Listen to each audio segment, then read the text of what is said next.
How about now?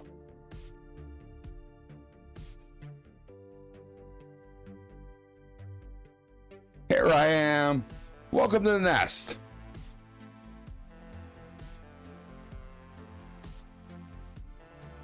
Can you see me? Give me a 5x5.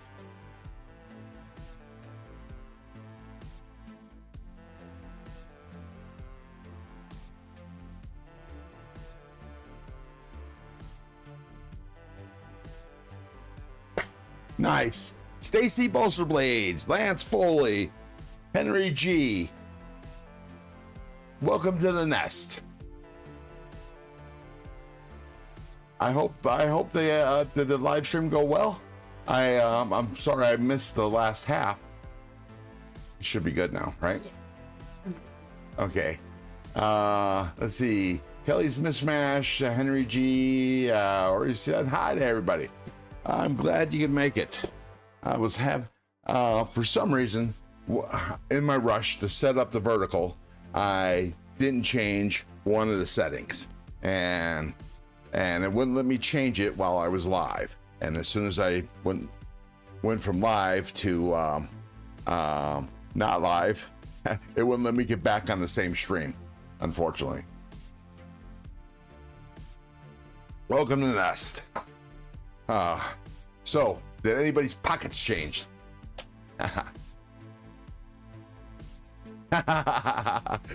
Thanks, Henry G. All right, so as you know from the earlier live stream, I got this this crazy ass knife from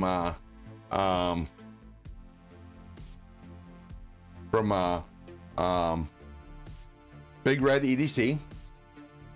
It was a giveaway from last week. This is called the Eclipse 180-1, and it's a 4.5-inch blade. These two steel with a I think it's a 6.5-inch handle. A total of 11 inches. Weighs 12.63 ounces, and it's a chonker. And the only way to open it is by a button. Now, what makes this different is there's two buttons. You got this button right here, which is the unlock button, and this button right here, which is the unlock button. I mean, lock, yeah. You know what I'm saying. The deploy button. So, press this button to deploy the knife, and this button to unlock it and close it. It is crazy. Yeah, it's let's see, at its widest point, it's almost 1.75 inches. That's crazy. It is 1.75 inches if you don't count the sharpen this little swoop with the poon. My name, welcome to the nest, your favorite. Welcome to the nest. So, what I'm going to do in this live stream is take this knife apart and service it. And then we're going to give it a nice little sharpen while I chat with y'all. So after the live streams, so Stacy, when you left Blade Walker, Steve, how was he doing? How was the rest of the live stream? Yes, follow Wyoming's instructions and hit that thumbs up button. I would appreciate it. Gray Burns, what are you doing? What's your name? Well, my name is actually on the stream, and this is Crow's Blade Woodworks. You're in the nest, and what we're going to do is we're going to take this knife apart and service it. That's what we're doing, Grayson Burns. So, let me compare it to the other knives that I compared it to this morning.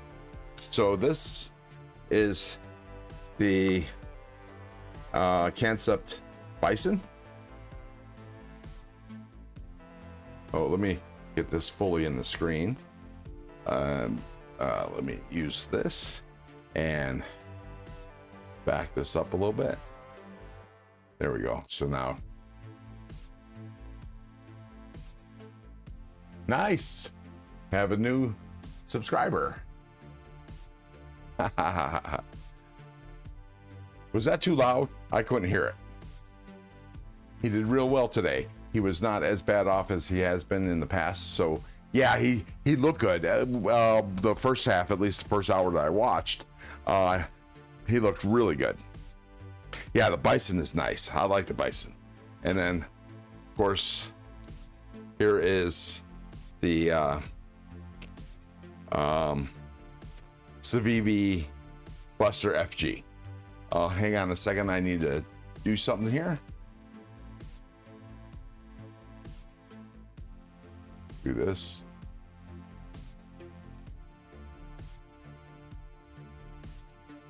Oh, my mouse is acting up.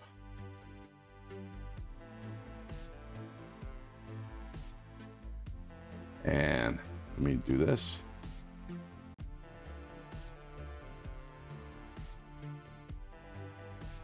I need to be able to see the chat this way. Okay, there we go. Ron has a girlfriend. Yes, I do. All right, did somebody ask? Are you single or do you have a wife? Okay.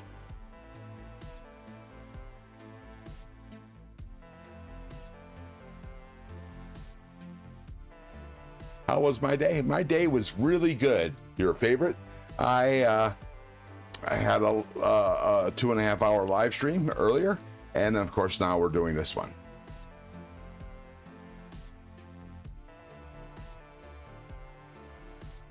My actual name is Goku. Okay.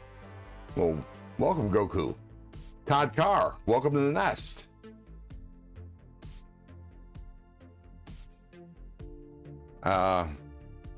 See, something's wrong here. Hey, Kathleen, good to see. Missing part of the chat. That's okay.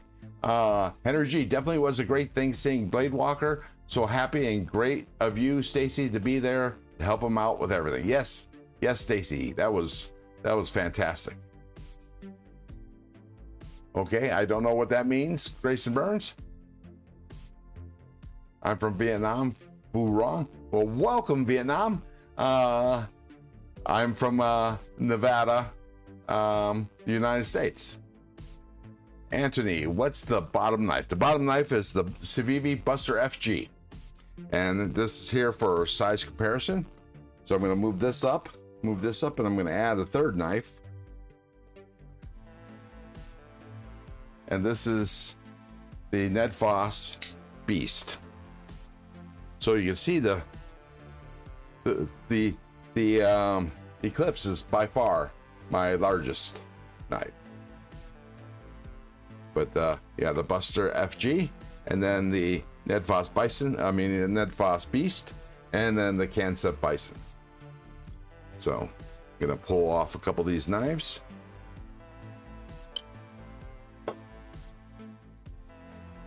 And bring in, for better clarity, the Kaiser Milita. And we'll use the Tempest Pinion. So you can see that the Eclipse is freaking huge. Absolutely huge. FG all the way. It is nice. Problem I have with the FG, well, is that got the bounce. If you time it right, you can cancel out the bounce. But my spring here for the opening is so tight that it actually hurts the fingers.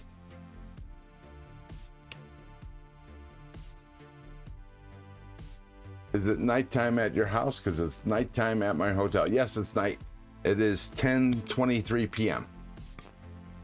Taylor Maggard, Hulkamania was amazing because it, or not, the rumors are saying he is still running wild in the sky. Okay. Eclipse is a big knife. Yes, it is. It's a chonker. All right, so what we're gonna do is I'm gonna take this and move the knives, clear the knives off the table. I'm gonna put in install my maintenance mat. There we go. And I'm gonna go ahead and zoom on in.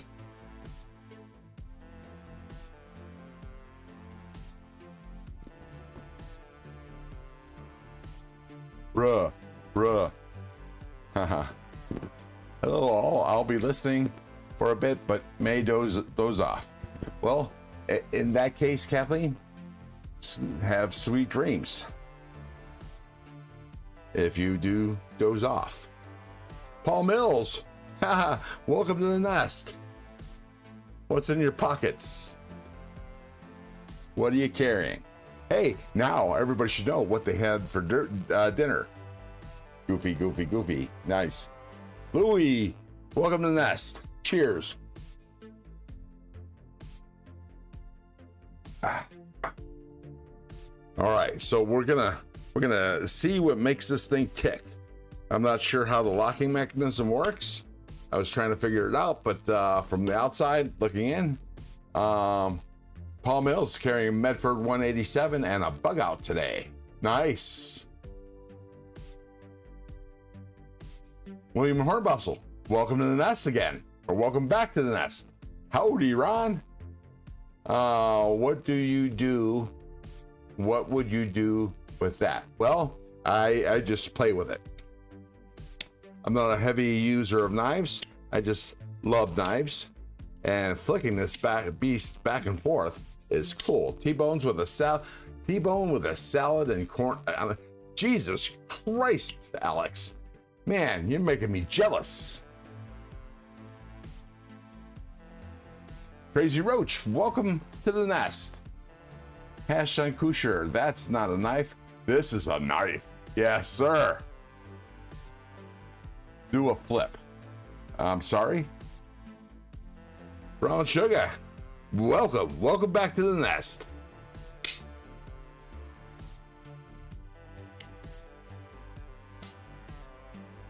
Anyways, let me go ahead and start removing some screws.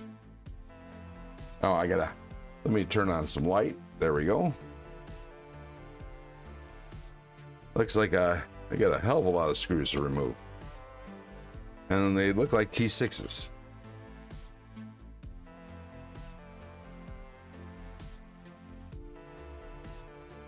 Oh, let me do this from the clip side, and I'm going to have to use pliers here to remove the glass breaker. Brown Sugar here for a minute, can't stay long, can't take the trolls. Yeah, well, you know, they're okay. At least these ones are. They seem to be harmless.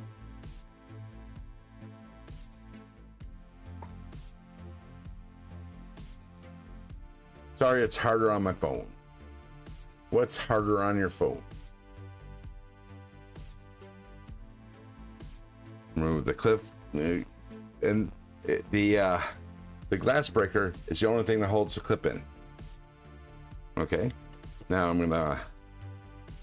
Old man on the ridge, welcome to the nest. Missed you earlier.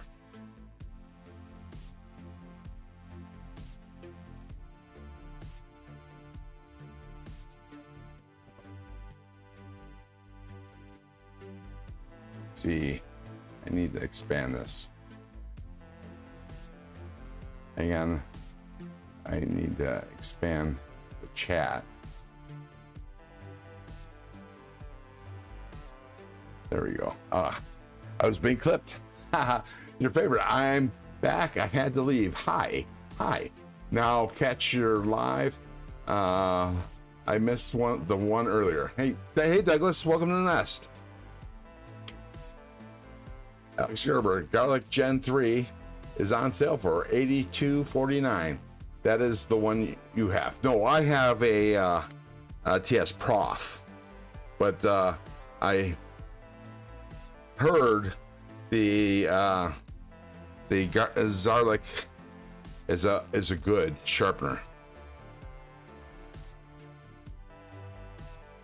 Hello, everyone. I don't have it in me to tag anyone again, but hello. Hello, Paul. How's it going? Yeah, I felt like that earlier when I was in the other live streams. I just couldn't. I just couldn't. I couldn't. Just couldn't. So there were. I think there was one live stream that I actually didn't even say anything because I just couldn't get the typing.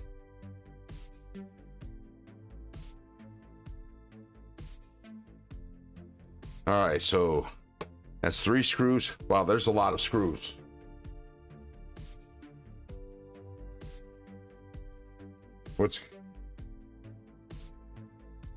Hey, Chat Falk.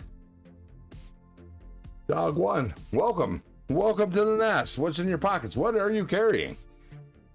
I didn't see you in the other lives. Well, I know you're there, but I didn't really see it because I was actually watching some TV and trying to chillax while in between this live stream and the previous one. Scribber, I don't even know what the point of tagging is.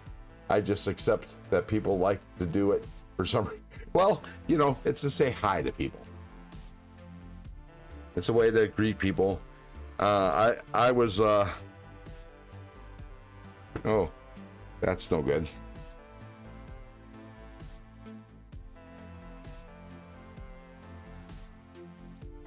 No, I'm having a problem with this screw. It's turning. So I may need another driver to hold this one still.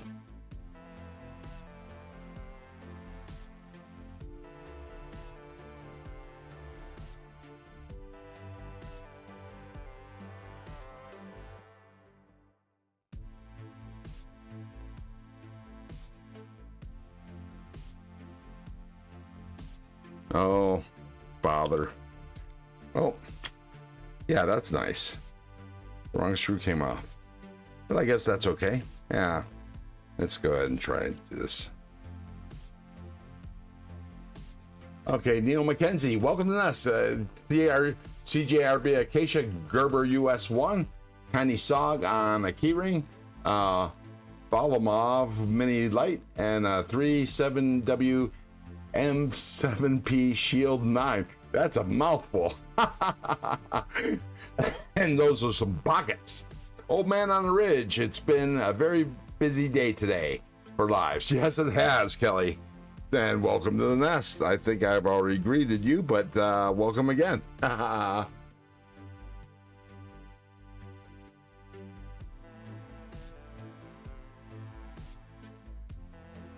Okay, let's see if I can get this screw out. And it's not playing ball. Hang on. I hate it when you turn one side and the other side turns. Okay, so I'm gonna have to tighten this down.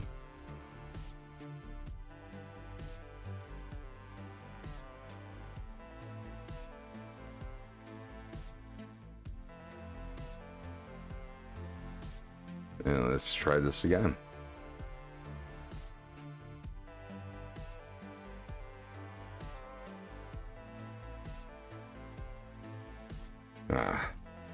This is harder than it looks. Maybe if I do this. Well, that's not gonna work. Okay.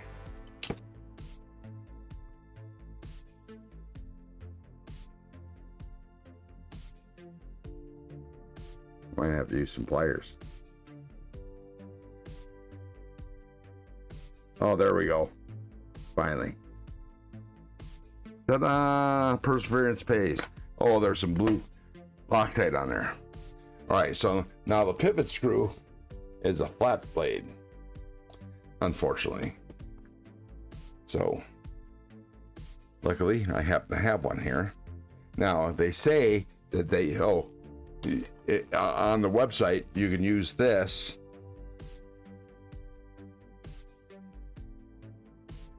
Oh, and it works well. You can use the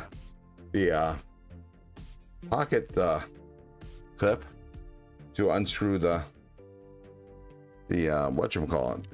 screw, but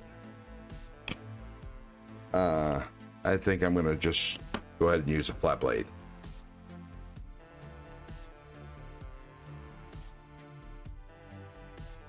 See, knives with cool locking systems. Has anyone, oh, tried the bolt? Rats.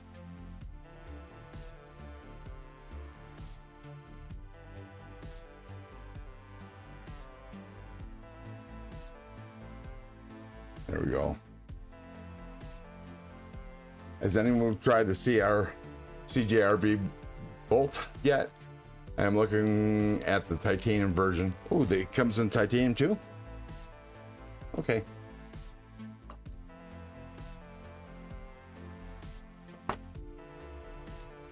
Oh, it's warm in here.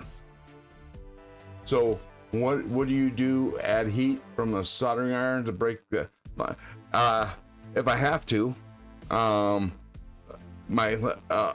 example, on my Kamano, the pivot was so locked up. Soldering iron. First, I tried dipping it in hot boiling water. That didn't do it. Then I tried the soldering iron. That didn't do it. I had to use a heat gun, and I held the knife, the knife handles with a silicone kitchen mitt, and heated up the pivot with the heat gun. I had my heat gun set at 1500 degrees and held it on there for a few seconds until I could feel the heat through the glove, and then put the heat gun down and hurried up and grabbed the driver and was able to undo the screw. Okay, so here's the scale. Ooh, look at that. Look at how much grease is there. Oil. The scale and the okay. Where, oh, where are you tonight? Why did you leave me here alone? Couldn't find the alcohol. I was looking in the wrong spot. Anyways, that's what I had to do to get it off. Luckily, I didn't damage the pivot, but since and I cleaned it up real well with alcohol, but since the knife came with an extra pivot screw, I just used the new one and put the old one in the storage in case I ever need it again. But boy, this is really oily. So let me, for some reason the chat froze. There we go. Is it pink? Is what pink? I'm not understanding. And for some reason, let me check this out. For some reason, the chat comments not showing up, and I don't know why.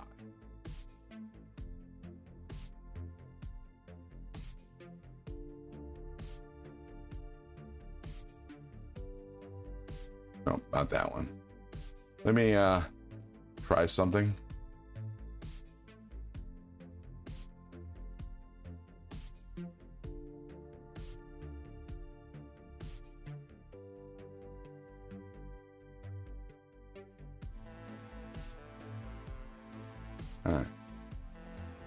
Like all of a sudden everything's changed. You go vertical and then nothing's the same. Kind of weird.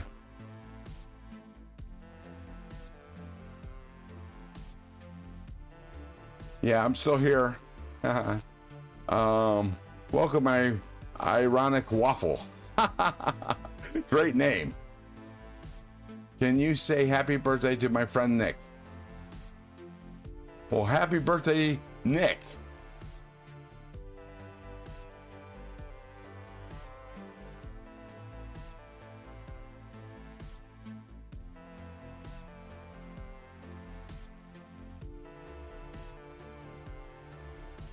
The last time I heated one up with a soldering iron and tapped the driver and the screw with a hammer lightly, which finally broke free. Yeah, I tried that.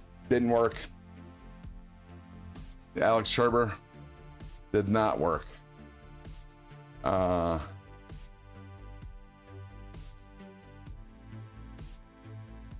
for some reason I'm not. Anyways, go back here. You know, the chat highlights supposed to work, but for some reason it's not when I'm in a vertical mode. That's no good. Oh, nice. Yes. Okay, I think I'm behind in the chat. Wyoming. There we go. Old man on the ridge. I agree. Thank you. He will be so happy. Oh, you're welcome. Okay, that scale's clean. Yeah, scale's clean now. Clean the liner. Oh, good night, sugar. Good night, brown sugar. Sorry you couldn't hang. Is Derek for real in the house? The only Derek I know? Yes, he is. Welcome to the nest. Glad you make it. Let me get a little sip wet the whistle. I think I'm about to hit the sack. Oh, Kelly. Okay, well, I can understand. You know, it's still early for me. But I appreciate you stopping by. Okay, so I'm gonna remove the knife if I can. Here's the washer. Let me go ahead and not the washer, but the bearing. Let me go ahead and clean that. I hope you have a great night, sir. Cole Schranth says. I don't know if he's talking to me or somebody else, but thank you, sir. Thank you very much. Big Ranger, who's Cole? Oh, Cole Schranth. Let's see. Chat is moving. Kevin Smith and Knives. Welcome to the nest. What's in your pockets?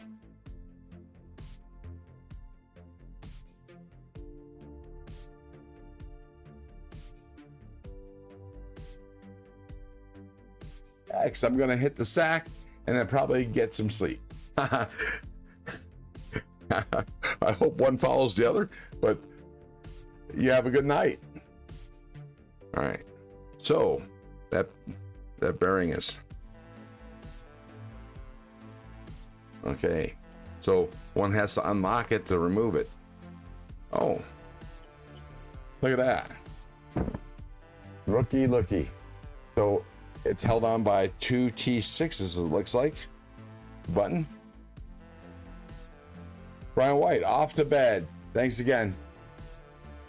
Thank you, Brian. Thanks for coming back in. I appreciate it. Appreciate the support. And congratulations on your win. Derek Friel, Ron Crow, do you know anybody that went to the Dead and the Company show down in...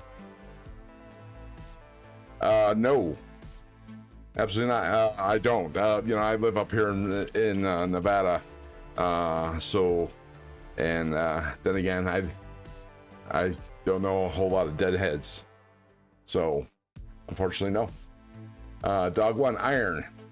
Get a month ahead in relax. I'm not sure. Brian White, congratulations. Yeah. War Room. Welcome to the nest. I'm glad you could make it. So that's all nice and cleaned up. I have some oil residue on my fingers, but the blade's clean. So that's how the button works. So it's actuated. It's a spring actuated. Let me hold the blade like this. Maybe you can see it. And it just, when it goes into the hole, it opens. So it's actually the same pivot, same piece you're pushing in. So it's kind of like those telescopic, like your umbrella. You press the button and you pull it to the next hole and the next hole and the next hole. I'm not sure how strong that is. but it feels like it could take a beating. Brother Holding Company. Big Brother Holding Company. Still don't know what we're talking about. Douglas Wagner, what the hell's up? How you doing? And let me go ahead and clean the other bearing. This disassembling and cleaning is easier than I had thought it would be.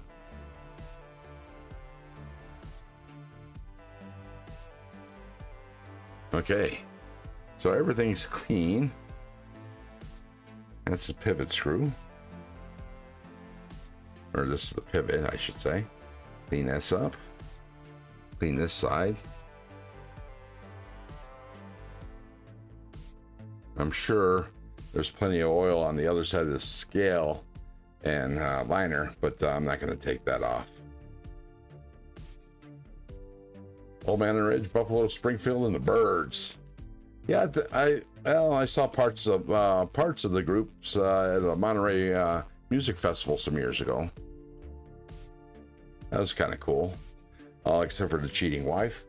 But you know, we don't need to go there. Oops. Stop in.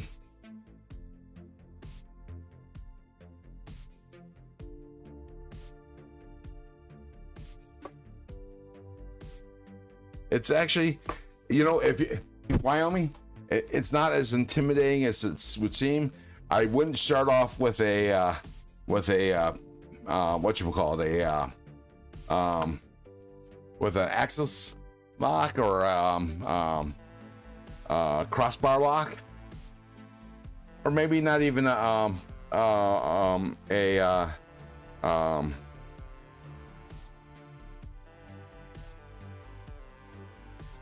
button lock. I would try the easiest knives to take apart and put back together are frame locks or liner locks. Start with that. Easy peasy. It's as easy as this. Be careful when you take it apart, because besides the screws, you gotta beware of stop pins and studs falling out. So have something underneath that you're working over, so if it falls out, it doesn't fall on the floor and you're on your hands and knees searching for it with a bright light. Trust me, I've done that more than one occasion. More than my fair share. Okay, so let me put the pin in place. Where's my lube? Here's some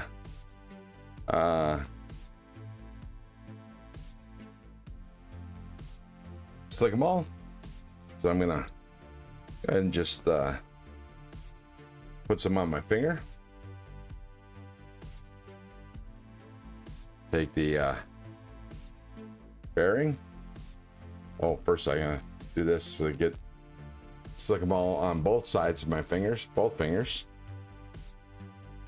Slide the pivot in the pivot hole. And this is a captured pivot. See, it's, oh, that sucks.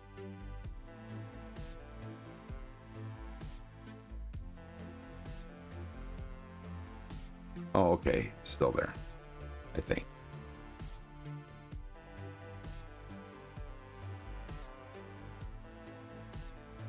Well, I hope that isn't going to be a problem. Anyways, put the bearing down with the essentially the balls exposed on to the knife or to the surface. Put that down and clean my fingers off a little bit. And then what I like to do is I like to take some Slick-O-Mo, just a little, and put them around the hole.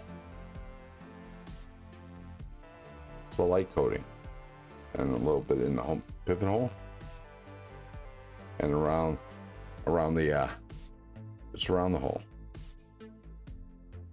Just light coating, and I'm gonna grease up the pivot screw, pivot a little bit.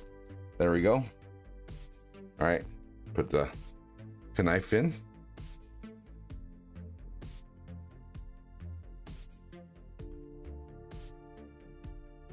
And then the other bearing, you gotta lube it up a little bit, grab a little more silicone, rub the fingers together, pick up the bearing, rub the bearing through. I played at a few raves, saw amazing turntablism. Doug one, that state you are, what state are you from, brother? Oh, what state are you? Wow, English. Great second language. I'm talking about myself, by the way. Paul Mills, young, wait, hang on.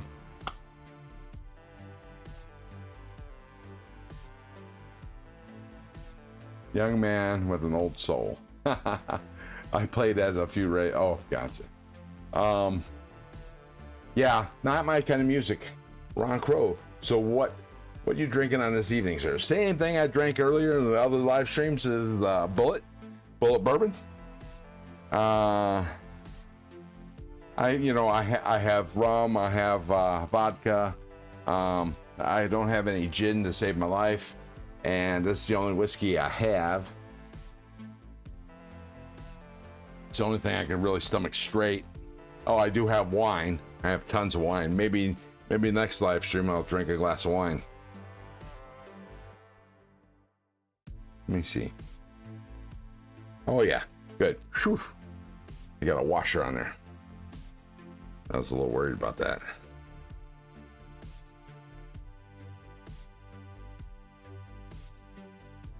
I was afraid I'd lost the washer because you couldn't see it. But see that's a washer in a hole. Dog one, we were opening a band. DJs were the stars. Sounds like a good drink. It's, I actually like it. Well, it's my favorite bourbon to drink anyways. How's that? Okay, scales down. Liners down. Scale going next. Let me start with the pivot. And then hopefully everything will pull together. There we go. Oh, not the pivot screw. That was the glass breaker. I should look better.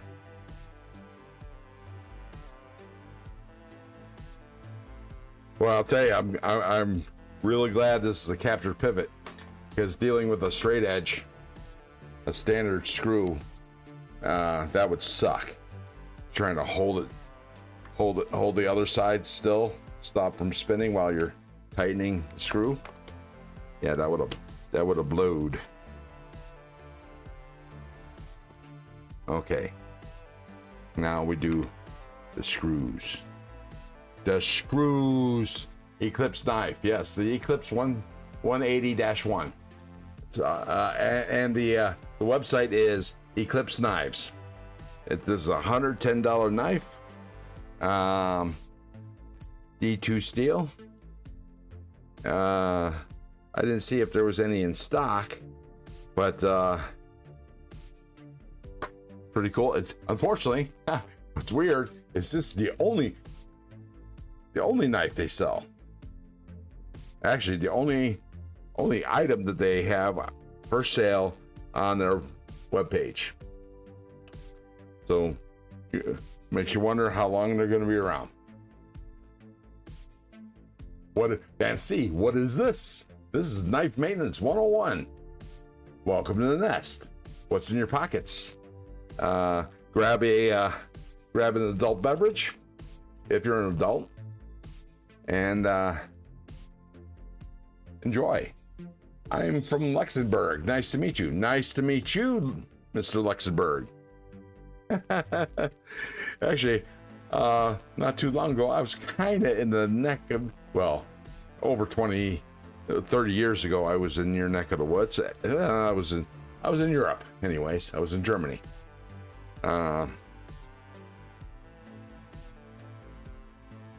Stationed there for 3 years. It's an intriguing knife. The lock is like a pull scoop button, but attachments and the button locks until pressed. Yes, sir.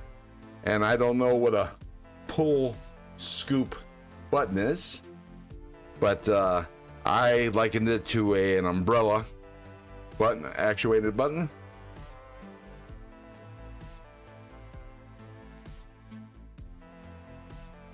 So this went a lot smoother than I thought it would, because I thought it was going to be intricate. Okay, let me make sure the pivot's tied down. It's tight, maybe too tight. We'll see. Ooh, holy crap.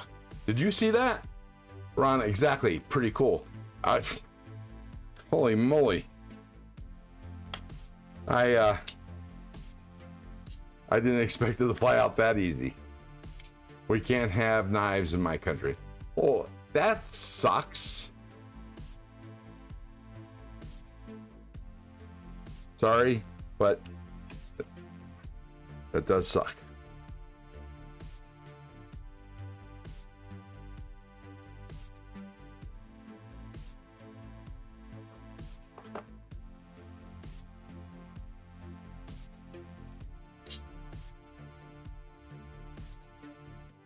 I can't believe my battery is almost dead. I charged that sucker 3 times already today. Phone battery?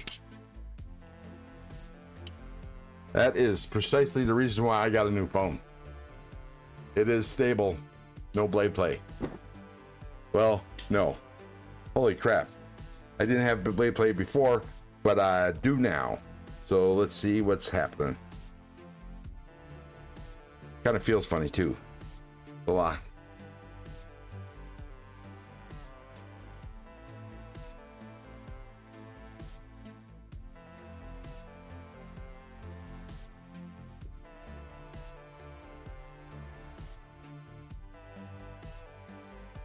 Oh, I see.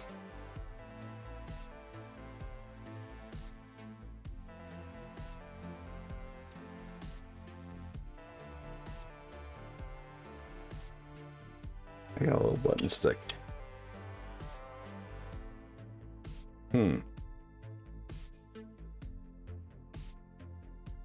Thanks for the,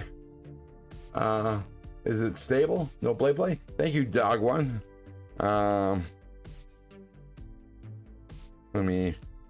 I would have missed that. Well, I would have waited until the live stream was over to check it out, but for some reason I have some blade play. I think, oh, I see.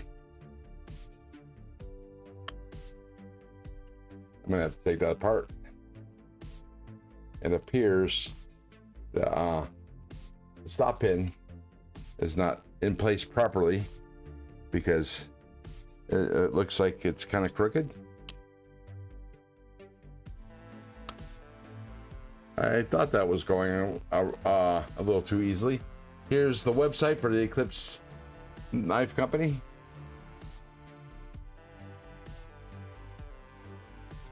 I'm gonna, I might have to take a break here in a second because I gotta turn the AC up.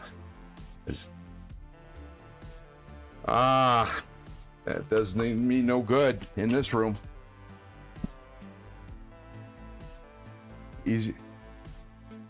Easier said than done. I'm turning on the fan. Actually, I'm gonna take you along with me. Chat it up. That's a huge knife. Yes, it is, Mr. Mills. Yes, it is. I'm gonna call this live stream up on my phone.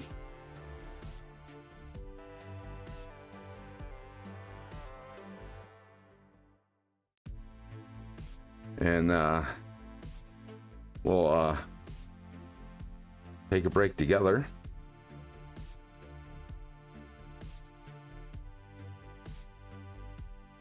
There we go. Woohoo. Me. So what are you doing? Oh, hey. So Safira. I was working on a knife.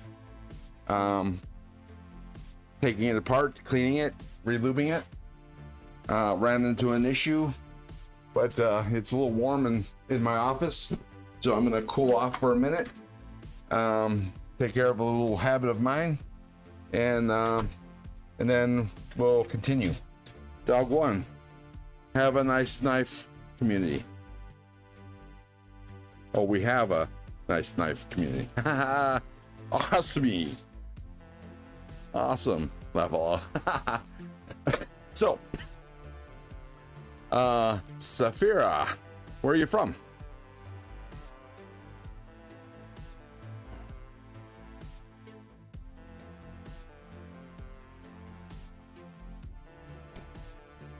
I'll tell you, dog one, it is a pretty cool knife.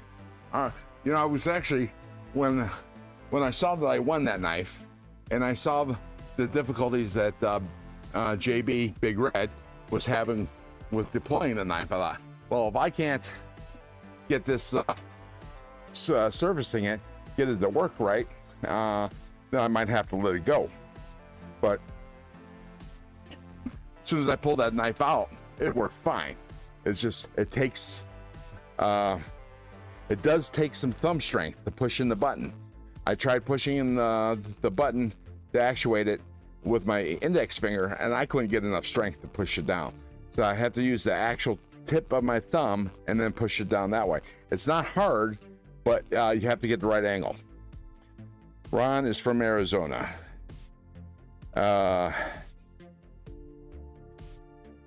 No, Ron is from, which Ron are you talking about? I am in northern Nevada, near Reno. Give me a break. Give me a break. Bring me off a piece of that Kit Kat bar. I love Kit Kats, especially the big cat. I like the big cat because then now the ratio of the cookie, the wafer to the chocolate is better for me. I don't like sweets. But that's okay, Wyoming. I understand. Derek Fock, Burnley? Yes, sir. Ooh.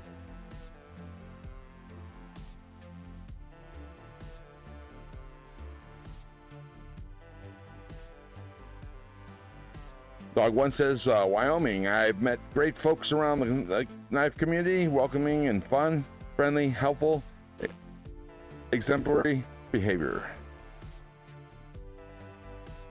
Nice. That's true.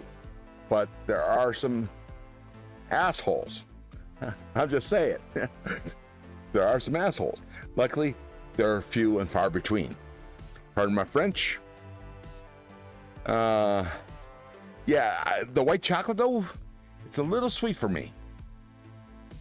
And is it really chocolate?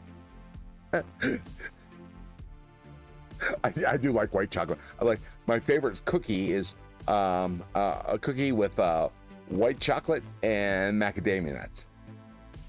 And though here's the trick. If there was no white chocolate in it, I wouldn't miss it. The reason why I like that cookie is because of the macadamia nuts. Yummy. Ground Fox still in the house? Paul Mills, what's up? Reno is a nice area. Drove around Lake Tahoe one day. Yeah, Tahoe is cool. I took a boat tour on Tahoe, and they took us so we could see the house that was used for filming of Godfather 2, you know, the beach house, the one on the lake.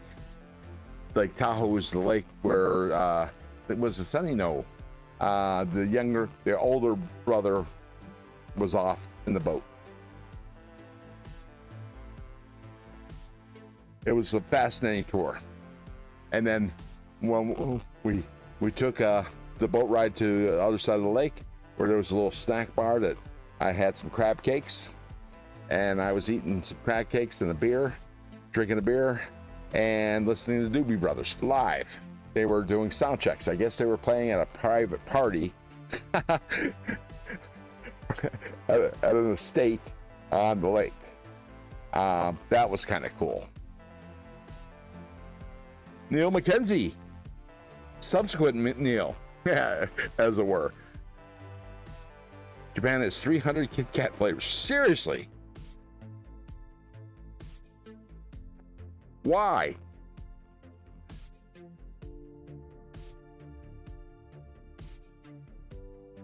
Does Groundhog actually talk or chat? Hey, that's the most I've seen Groundhog talk in chat. Hi, Paul. Usually just, you know, one of the first people in the chats, and then I don't see anything from Groundhog, sorry. Yeah, no kidding. Japan does love Kit Kats with that many flavors. Well, prove it, Mr. Mills. Prove it. Because that's the most I've seen him say in chat. Hi, Paul.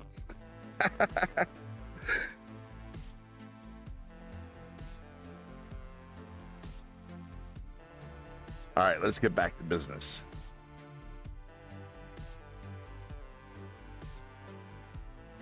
Still a little. Let me step out.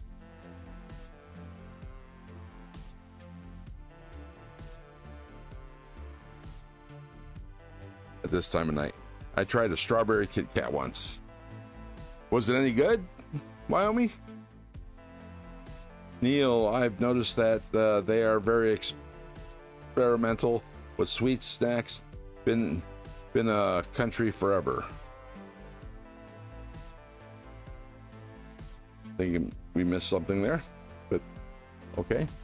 Oh, need the light on my phone to see my way through my garage. Close the door. Now I'm picturing a groundhog holding a knife. kind of not unlike a crow holding a knife, right? Louis, favorite cookie that's easy, double stuffed Oreo. My favorite ice cream bar is a Snickers ice cream bar. That's good. Ooh, never tried one dipped in Cool Whip.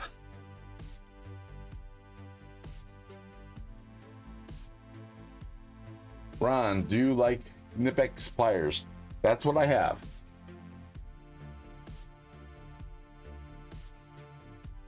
It's a cool little plier. I'm not sure the size, but the model number is 87100. This is my Knipex. M&M ice cream sandwich. Ooh, that's good. I like that. Little on the sweet side for me, but good. Ground Fog says, Paul, SD Classic, Benchmade AFCK, Benchmade Gratini, and a few other things.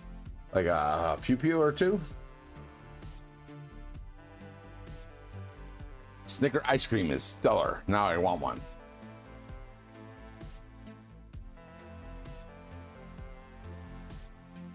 Knipex pliers are nice. A little on the pricey side, but they're nice. So let me go ahead and let me zoom in a little bit.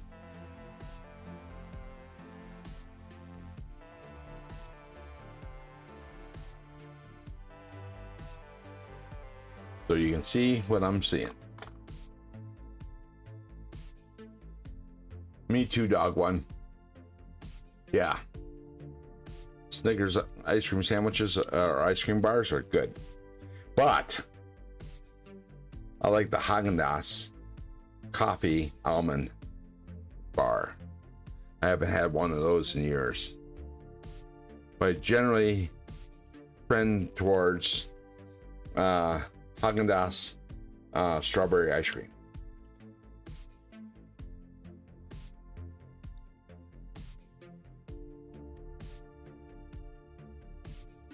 So like I said, this went a little too easy.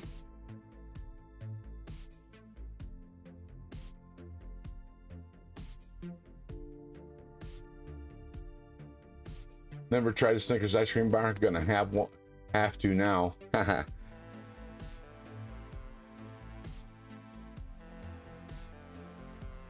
See, the problem I have with ice cream bars is they're gone too soon. You know what I mean? It's like just a couple bites and it's gone. A Work Pro has pliers like the Olympics now for $15. Yes, sir. Yes, ma'am. I've actually seen that, seen the reviews. They at least seen parts of the reviews. I didn't see the whole reviews, but my understanding is they're a little bit more flimsy. Okay, there we go. Okay, I think if I hold this like this and then put the scale back on, I think we should be good. Things just weren't snapped together right. I don't know if they are as good. Yeah, I heard they're a little bit more flimsy. But, you know, I think they probably will do the job. And, you know, at half the price, Mills, I just got a pair. Paul Mills, I just got a pair. Just got a pair of Knipex.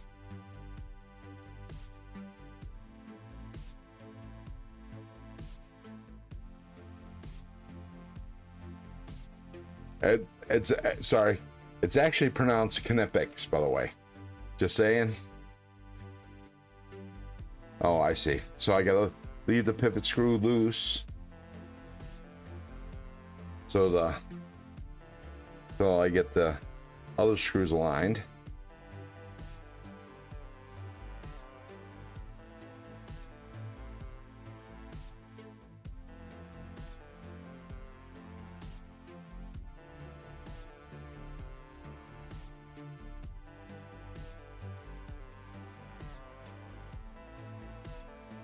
Wyoming adventures. I like the Knipex. Were made for us US. I think the Knipex were made for US knife lovers. I own 5-piece set. I use them on my knives and on the machines at work. It's too bad they don't lock up like channel locks. Yeah, thing I don't like about channel locks is they're hard to operate one-handed. And, you know, if you have to get them in someplace where you can only put one hand, that's no bueno. So with the Knipex that I have here, which is out of camera shot, but I'm actually touching Knipex in my board right there. I also use my Stanley, in this case Stanley needle nose. Ron live again? Well, beats being dead. Just call me the let me dead. Uh-oh.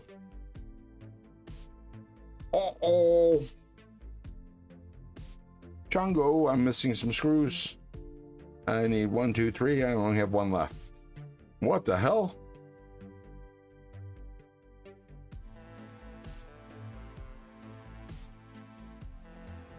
Well, let me put the one in that I have.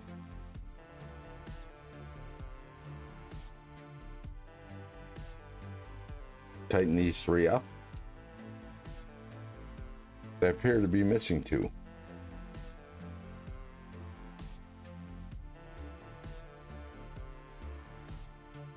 like to let my Snickers ice cream bar and ice cream sandwiches warm up for 5 minutes before I eat them. A lot of times I can't wait to. Yeah, problem with that was it gets a little soft. The bars, that is. Oh, well, isn't that nice?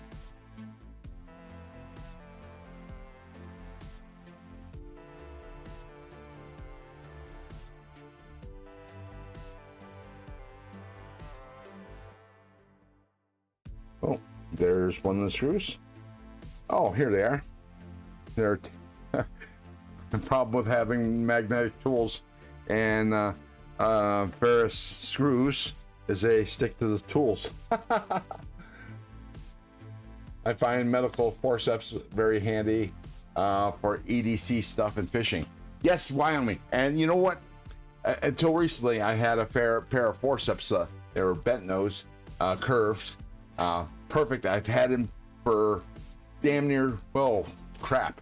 I bought them when I was a copier tech, so I had them for over 20 years, and they've since taken a walk. But I actually bought them at Kmart, and yeah, when there was a Kmart, if anybody can remember that. Western Glacial says, let's butter biscuits together.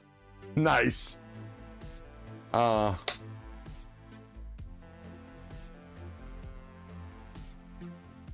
I must have missed something there, but anyways, the forceps, or yeah, the forceps I used to have, I couldn't get myself to buy a pair because they were expensive in the tool aisle.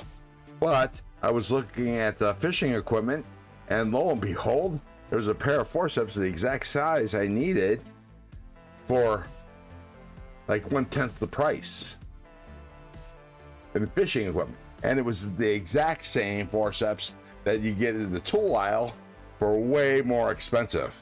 Go figure. Okay, so have all the screws in. Let me make sure they're reasonably tight. You look like you give nice hugs. Well, thank you. I'd like to think so. I miss Kmart. Yeah, me too.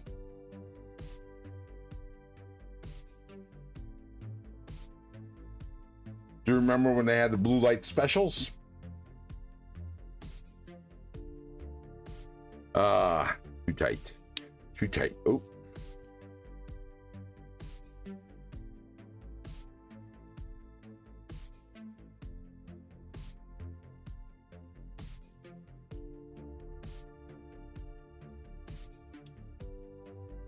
You can turn my blue.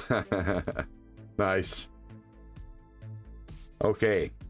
This is trickier than it looks. Just saying.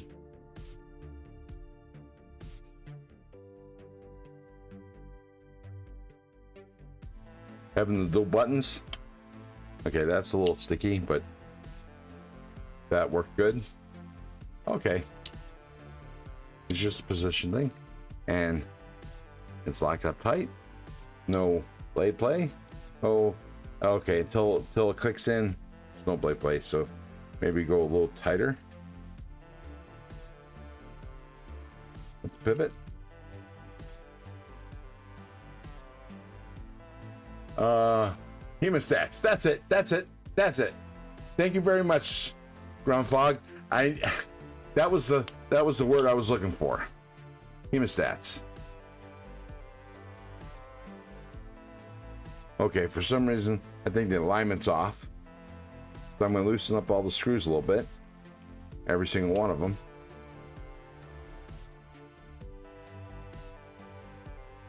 Well, there might not be any sharpening done today.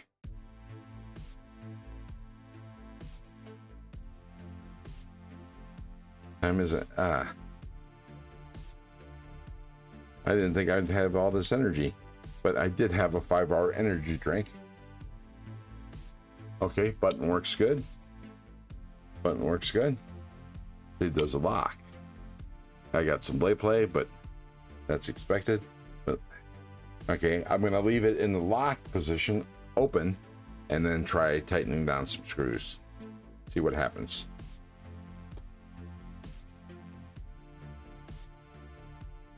Rester Glacial, I get the hemostats from work all the time. What do you do? Are you do you work in the medical field? Are they like mini vice grips? They lock shut. Yes, they have a clip. They do lock close. They can be a bitch to unlock when they're locked tight, depending. Damn, I dozed off on G-Ball Live and ended up winning a gosh, sweet, nice, very nice. Yeah, they were working on trying to do the live for like a half hour, and DBD kept on chatting and bringing up other crap, which distracted G-Ball. So I only got to see the first giveaway. Hope they didn't call my name. Although it's since it's a members giveaway, and my understanding is you don't have to be in the chat to win. That's better. Okay, it's locked tight. Open it up a little bit. No blade play. I feel a little wiggle, not on the blade, but in the handle. Okay, so we got some blade play there.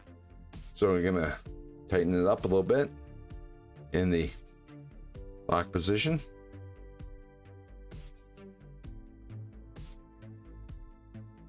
Open position, I should say. Button was easy to press. Easy to press. It's locked. Still got a little blade play.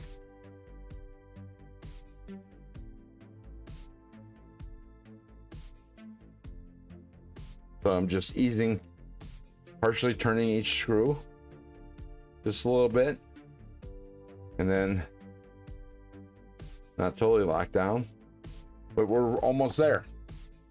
So make sure the button works. Button worked fine. Locks closed. Feel a little bit there. Once it's locked, it's no wiggle.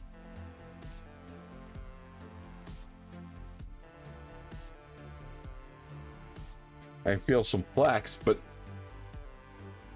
no play per se.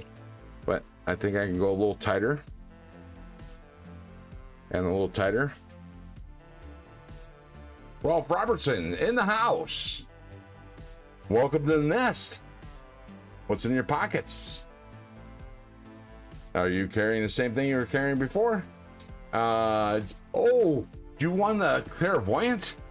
Oh man, that's a Munko design, isn't that? I want a clairvoyant. Okay, got good movement, good lockup.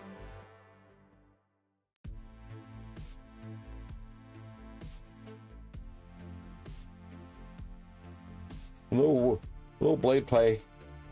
Well, closed. So let's try tightening it now.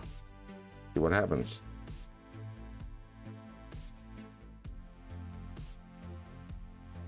But if that's it, I'm gonna call that a day.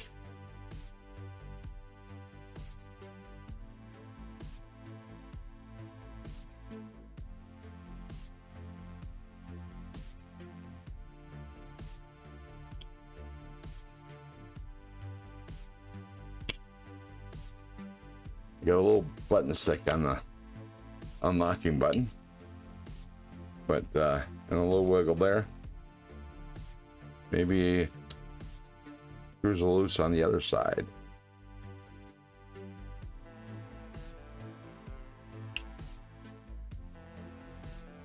Just a little. Just a little. Let's see. Tighten it down. See what happens. Okay. It's locked up tighter in the vault right there. Pushing the button. Oh, but the button's not actuating fully. There we go. Unsnap.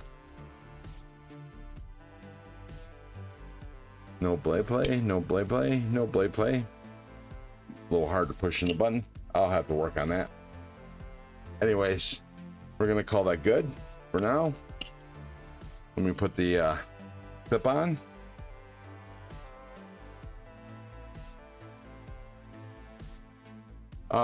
Does anyone use Mirko Q-tips for pivot lubing? Please describe Wyoming.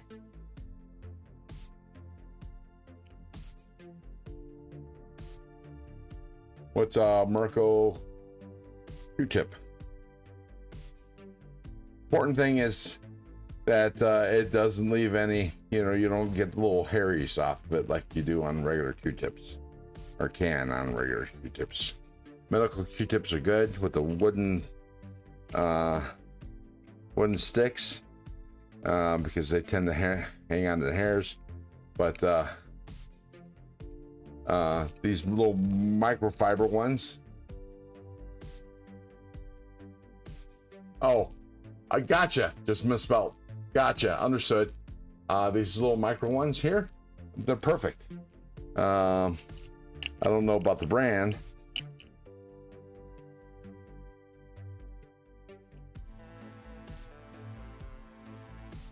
Yes, ma'am. That's what I use. They're fantastic. I wouldn't buy the ones from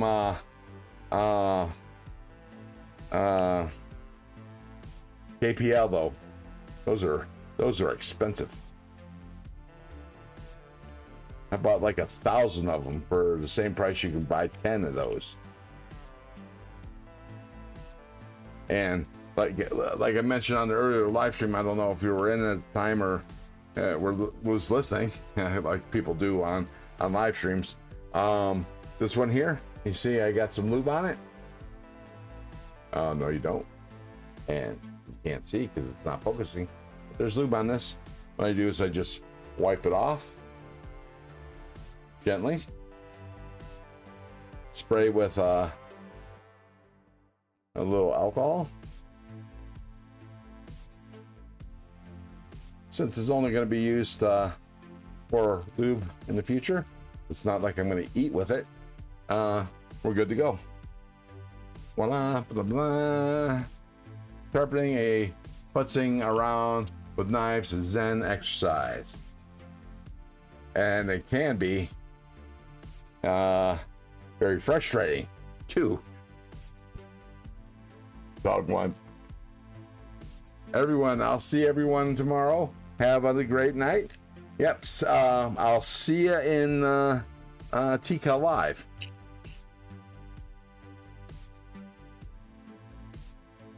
Nice, I like that size. Yeah, like I said, you can buy them by the thousands on Amazon. You saw the one I gave away. I gave away a small pack. Hang on, I'll be right back.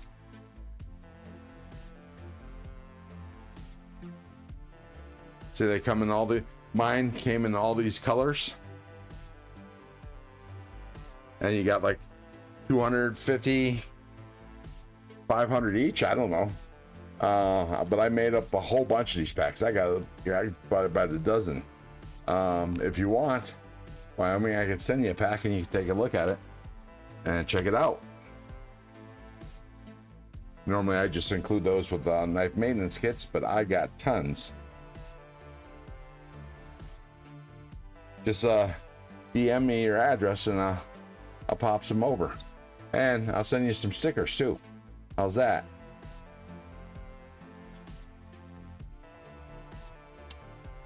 Hear that? Oh, but that makes for button stick.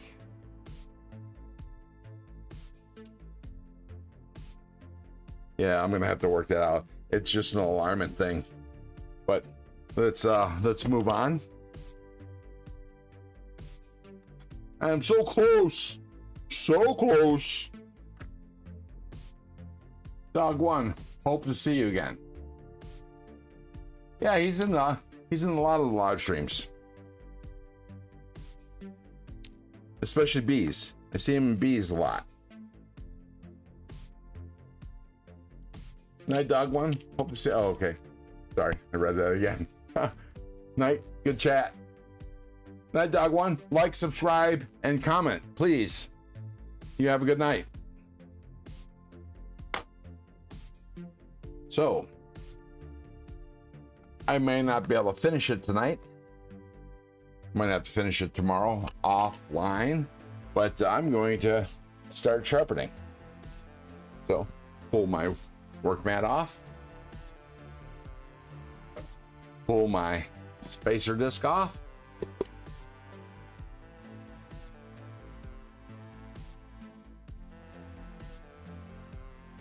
I'm going to zoom out.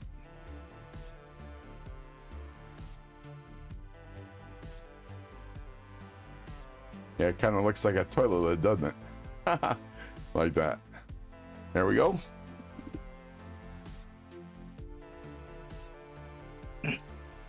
Grab my TS Prof.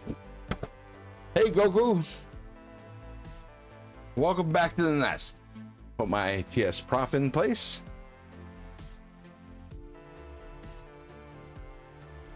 Thank you, Wyoming. Really, it's just a TV tray with a workboard that I put together.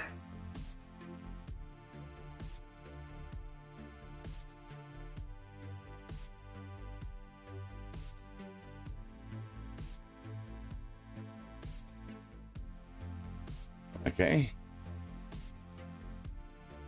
So I'm going to have to adjust that, but I'm going to put it on the side and put my knife into place.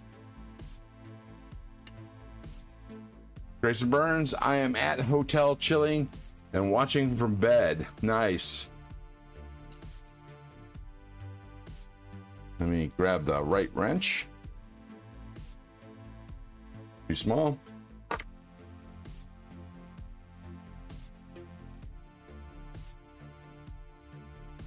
This blade's so big, I might have to get a bigger.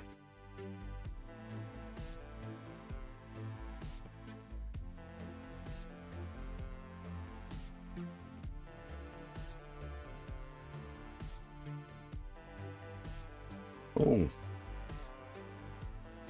press him, press him.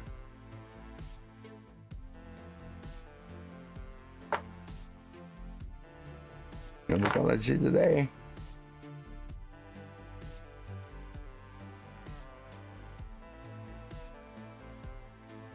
There we go. Opening.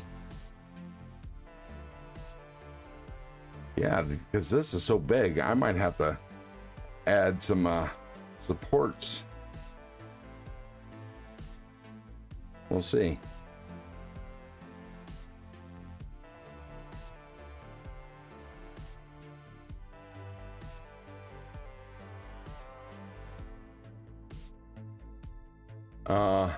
Sharpening the knife now, Goku. What are you doing? Yeah, I'm setting up the knife in my sharpener to give it a sharpening. I'm going to reprofile the blade angle and the edge, so it'll be super sharp. Hopefully, I'll be able to knock it out tonight on this live stream in the next half hour. But we'll see. We'll see how difficult it is. Things are easier, simpler than I thought it would be, but yet most difficult. Oop. I got a little flex. This is the first time using my sharpener since I serviced it, took it apart, cleaned all the parts, all the bits. Ron knows how to put good edge on knives. Yes, I do. Thank you very much. This is a little on the loose side. Oh, that must be these. No, that's nice and tight. Nice and tight. Good and tight. Yeah, we got a little flex, but I think it's because it's so heavy. Night, Ralph.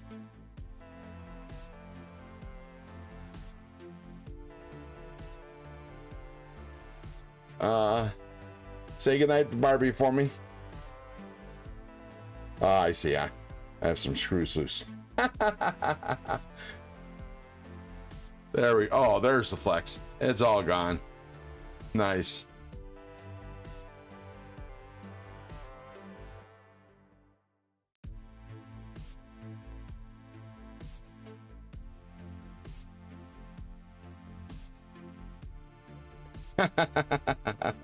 Yeah, Shay. That's what she said.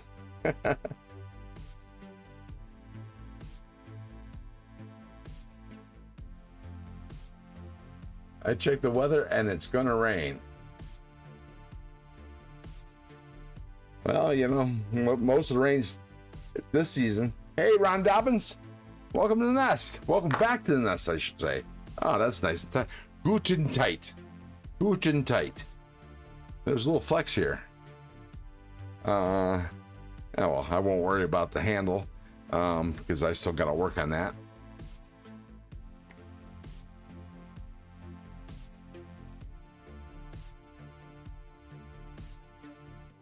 Hold one, please. Hey, baby. Can I get some more whiskey and ice? Thank you.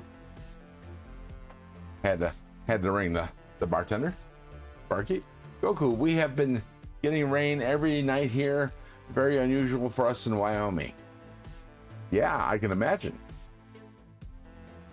You know, I don't know if I told you all the story, Wyoming. After a bout of unemployment and then getting hired by the company that manufactures the equipment I worked on in the Air Force, went through 3 months training, and then they sent me out to California. That's how I got out west. Anyways, I left. It was November. No, it was December. I arrived in California the day before New Year's Eve. So that meant that I drove through all the states in the middle of winter, and I had left my sunglasses at home.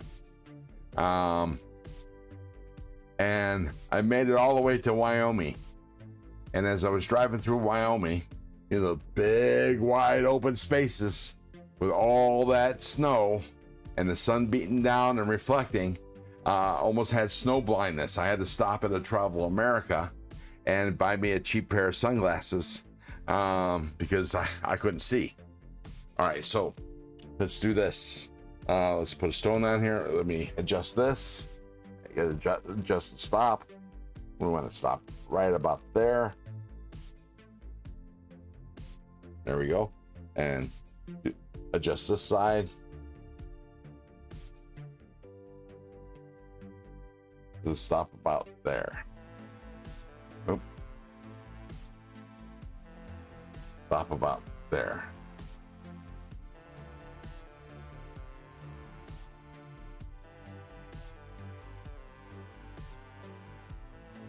Okay, so there. All right, that'll work. Now I gotta put some stones on. Since I'm reprofiling, I'm gonna put my Corsa stone on. Thank you, baby. Mm-hmm. Cheers, mates.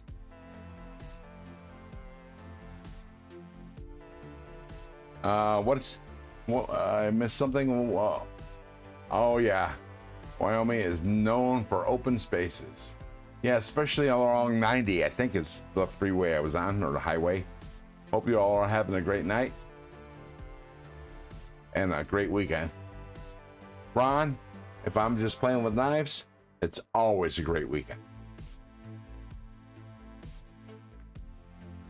That's what all I can say about that.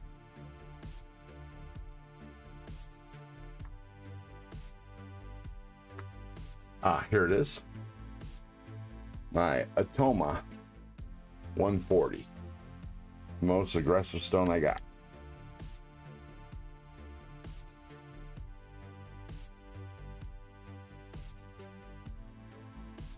So let me press this spring.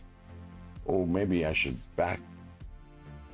I need to adjust that, but It's not going to happen tonight. But so you can see the stone interact with the blade. You can't see the full stone. Let me adjust this a little more. There we go.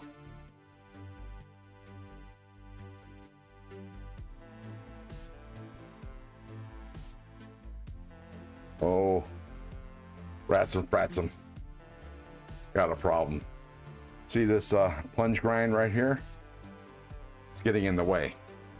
So I'm gonna have to adjust the knife angle.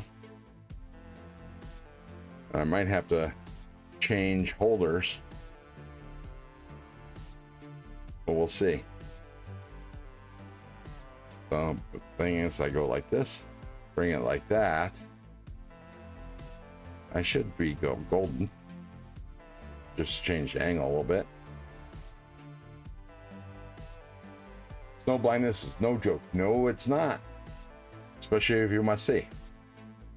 And I think driving, it's imperative to be able to see. Just saying.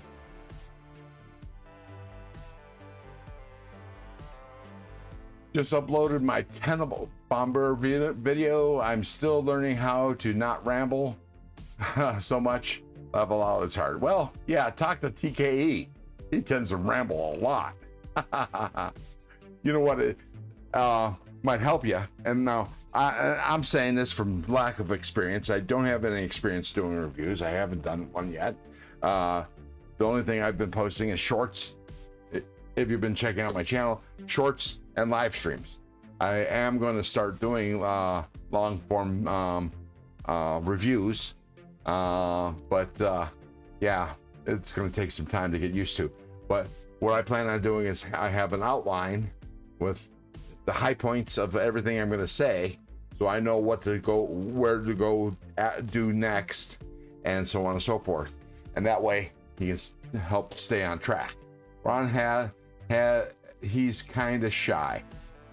I understand, but if you have a, if you have a script, and maybe you practice the script, and you'd be good to go. And there's no point being shy. You're just talking to the camera. You're just talking to a piece of electronics. That's it. Boom.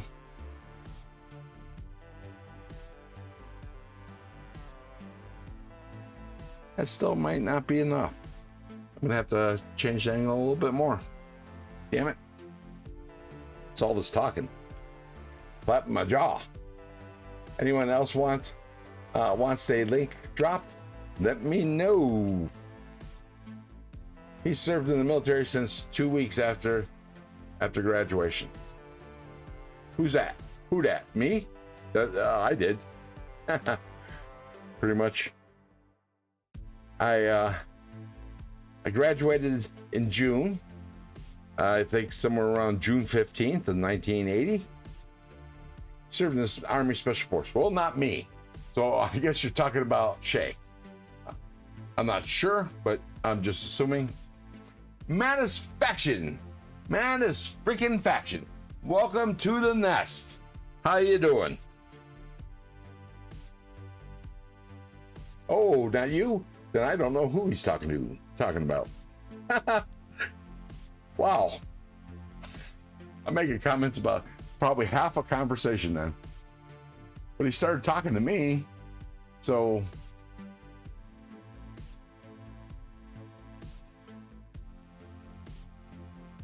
oh, Jeff. Hey, hi Jeff. Sorry I missed that. Sorry. That's it. Jeff. I don't know who Jeff is, but hey Jeff. My best friend. Oh, wait a second. Yeah, I know Jeff, right? I can't remember his last name, but he won a giveaway.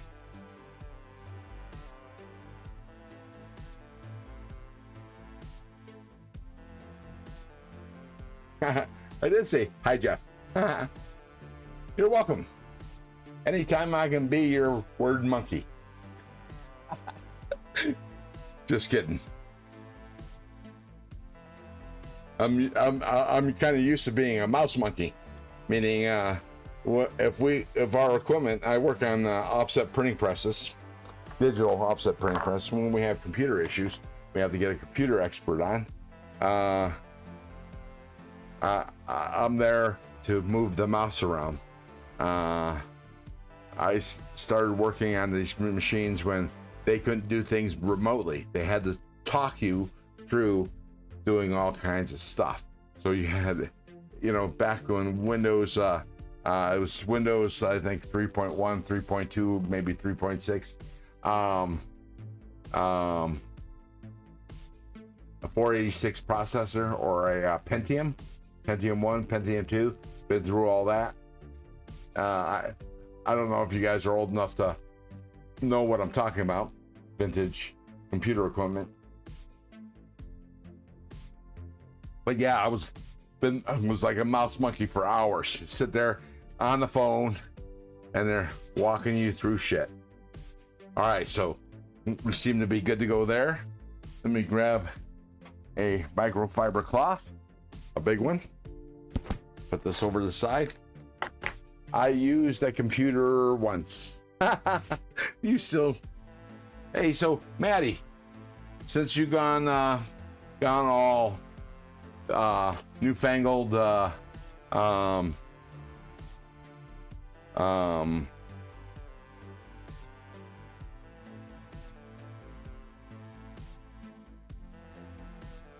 Ron, sorry, he wasn't on yet. That's okay.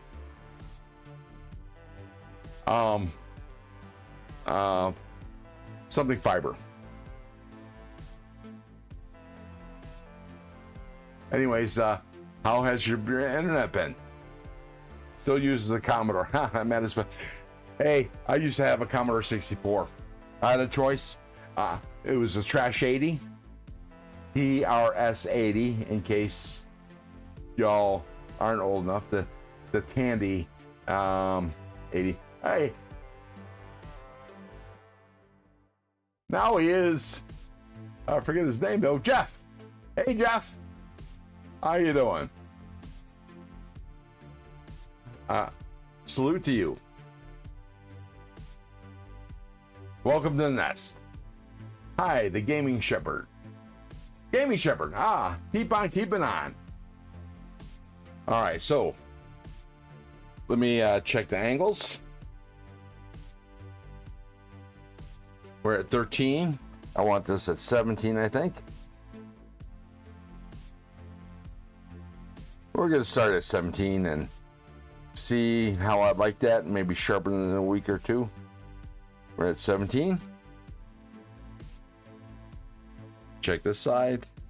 Relatively close. 17.3. So we're going to split the difference a little bit. I'm going to make it a 17.12.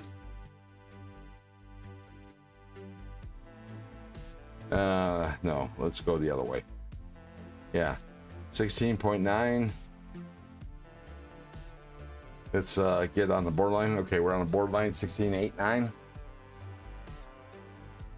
17.2. Okay, close enough. Let's start.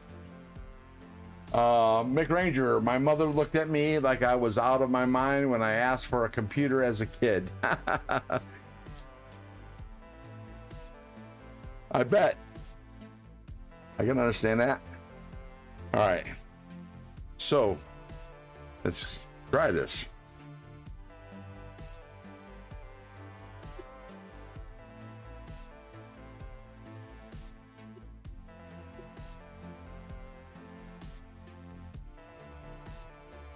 Arco, why do some people have to say some weird things when they come on here? Well, I don't understand who you're talking about. But because I'm accepting, I have an open mind. I don't know. Hey, give me some examples. No worries, Paul Mills. We all read typo. What did Paul Mills say? That I think she actually laughed in my face. Well, I can imagine. It was back in the day. Autocorrect sucks. I give up. Had an Atari Go Donkey. I'm guessing Donkey Kong. Go Donkey. A model. Jeff is P&E of the men and women that stick their asses out there so we can be free. Yes, sir, and I respect that. I was one. Not special forces, but you know, I was Air Force 9 years. 9 plus years.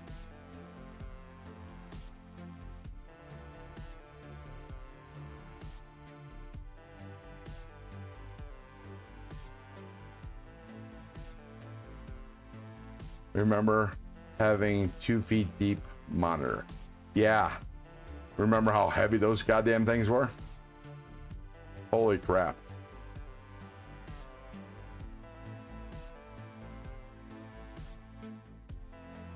I once had back when I was a fax copier technician, I had to carry one of those big ass fax machines. I mean, it was freaking huge. 3 blocks in San Francisco. It was Lucas Films. One of their offices in downtown.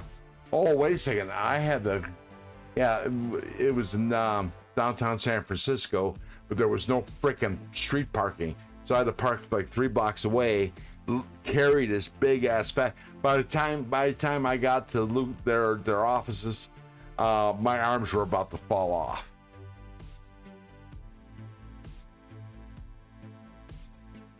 All right, so let's continue sharpening.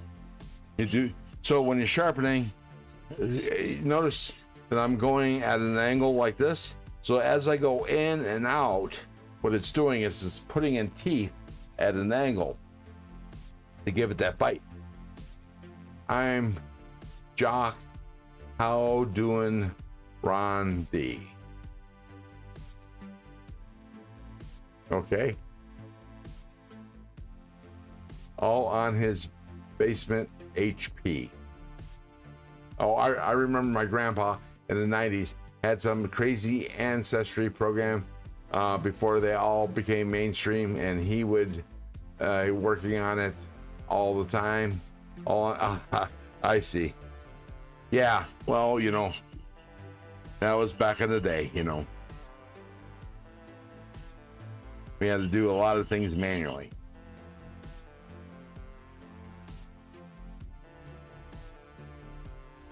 Well, from the feel of the steel, it does feel like it's heat treated pretty good. I mean, it's not coming off very easy. And I'm using, for this type of stone, which is diamond stone, I'm using for lube dish soap. Dawn dish soap and water. You shake it until you can't hear it slosh around. Then you gotta know you got a good amount there. And add some lubrication.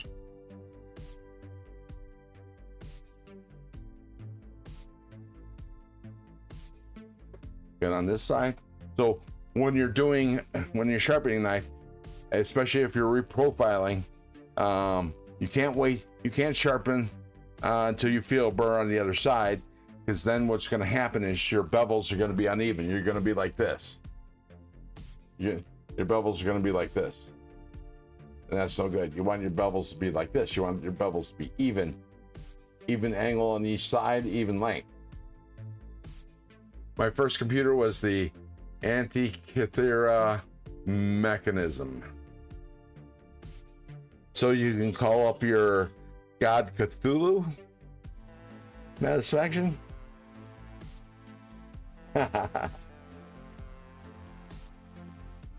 Anyway, so I had my choices of Trash 80, a Apple IIc, which was a portable Apple computer, and a portable. When I say portable, it was this size. Oh, I can't demonstrate, but it was larger than this. You see my hand to hand, larger than that, and about that thick. For those unwashed masses that have never seen an Apple IIc, Commodore 64, VIC 20 and a Trash 80, TRS 80, which you can buy from Radio Shack. Now, the shit hot computer at the time was a Trash 80, but the Commodore 64 beat it all to hell. And then I had the Commodore 64 until the Commodore 128 came out. And the numbers, Trash, the Commodore VIC 20, Commodore 64, and the Commodore 128, you noted how much memory it had. And we're talking about megabytes, not gig. 128 megabytes, 64 megabytes, or 20 megabytes. My first Commodore 64, I did not have even the 128, I did not have a storage device. Well, no, the 128, I ended up having a disk drive. But the Commodore 64, I had to type in all the programs in by hand. Poke, all those numbers, checksums.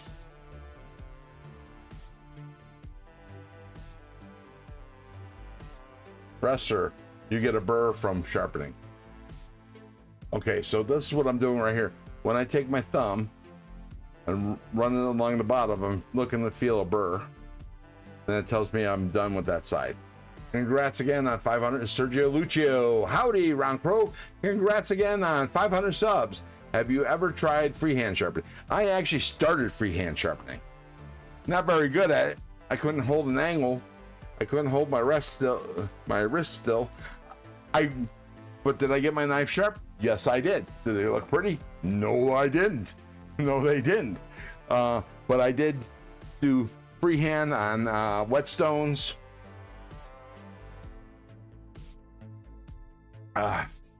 The new steels would take freaking forever on regular whetstones, but did I get them sharp? Yes, I did. YouTube Music Portal. Oh, I didn't see him. Oh, there you are. Hey, YouTube Music Portal. Welcome to the nest. Thanks for showing up. And everybody, please hit the like button. Please subscribe if you're not already. I know some of y'all I've never seen before. I'm not sure, just perpetual lurkers, and that's cool, but I would appreciate the subscribe. After all, today was in my 500 sub giveaway celebration. That's what this is all about. Well, not all about, but you know, for me, it's all about the knives. You guys are just secondary. But yeah, this is a knife channel after all.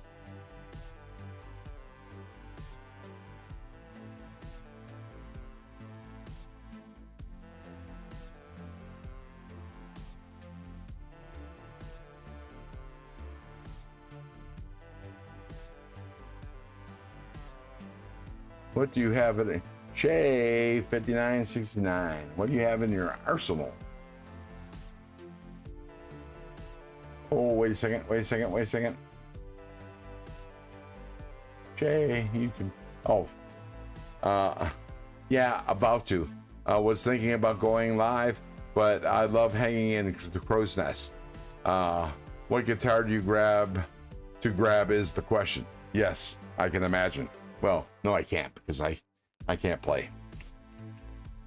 I had a roommate that tried to teach me guitar.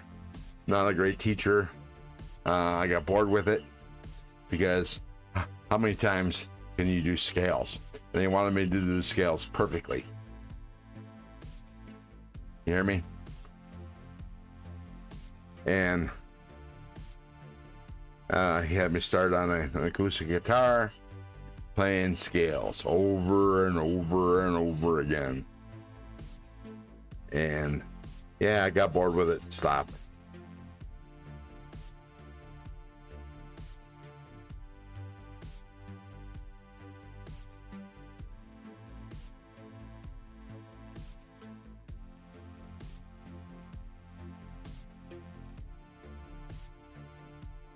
How are we doing tonight? How are we holding up? It's midnight here. It must be crazy late for where you guys are at, I'm guessing. Wyoming's mountain time, I'm assuming, so it's only an hour off. So it must be 1 o'clock there now. Wyoming, is that true? What time is it now in Wyoming? It's 2 a.m. here for me now. So it must be Central Time. And Jay Corskadden is Eastern Time. Thank you. I'm very blessed. Very few gifts from my wife. Yes, Mountain Time, Ron. Yeah. So Mountain Time it is 1 o'clock there now, right? I get confused. Mountain Time is one of those offshoots that, only when you're dealing with the mountains. Colorado, you guys, Idaho. Yes, okay.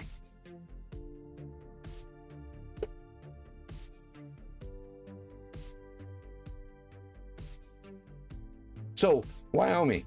What the hell's in there? Oh. Okay, I'm starting to get a burr right here. See where my thumb is? Oh, that's new. Or maybe it's not.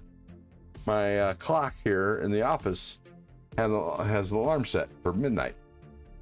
Must be from a power outage or whatever. But I don't understand why there'd be an alarm. I don't even know how to set an alarm on that thing.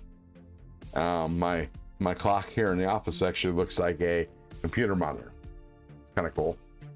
Anyways, Wyoming, what the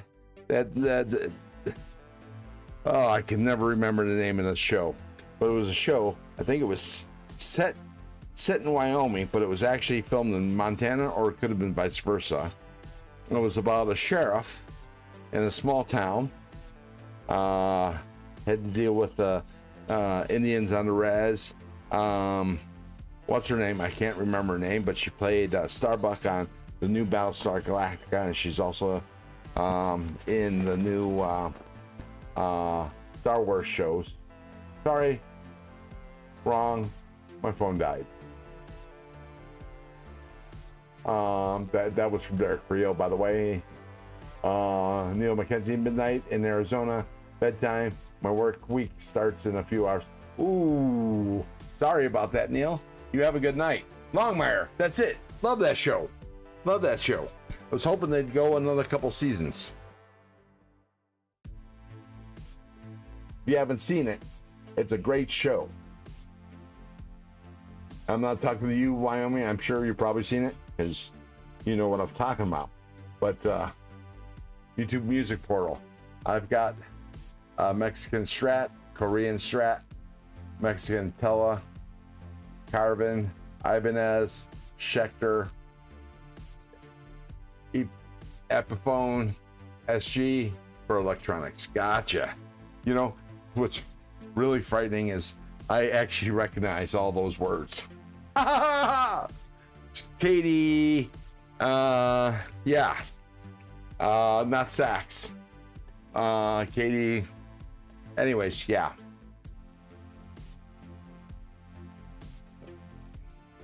Neil McKenzie. Hey, bud. Yeah, he's going 90 night. So hot. Oh, yes. For sure. I don't know if you've subscribed her or follow her on Instagram, but yeah. Okay, got a little burr, but it's time to flip.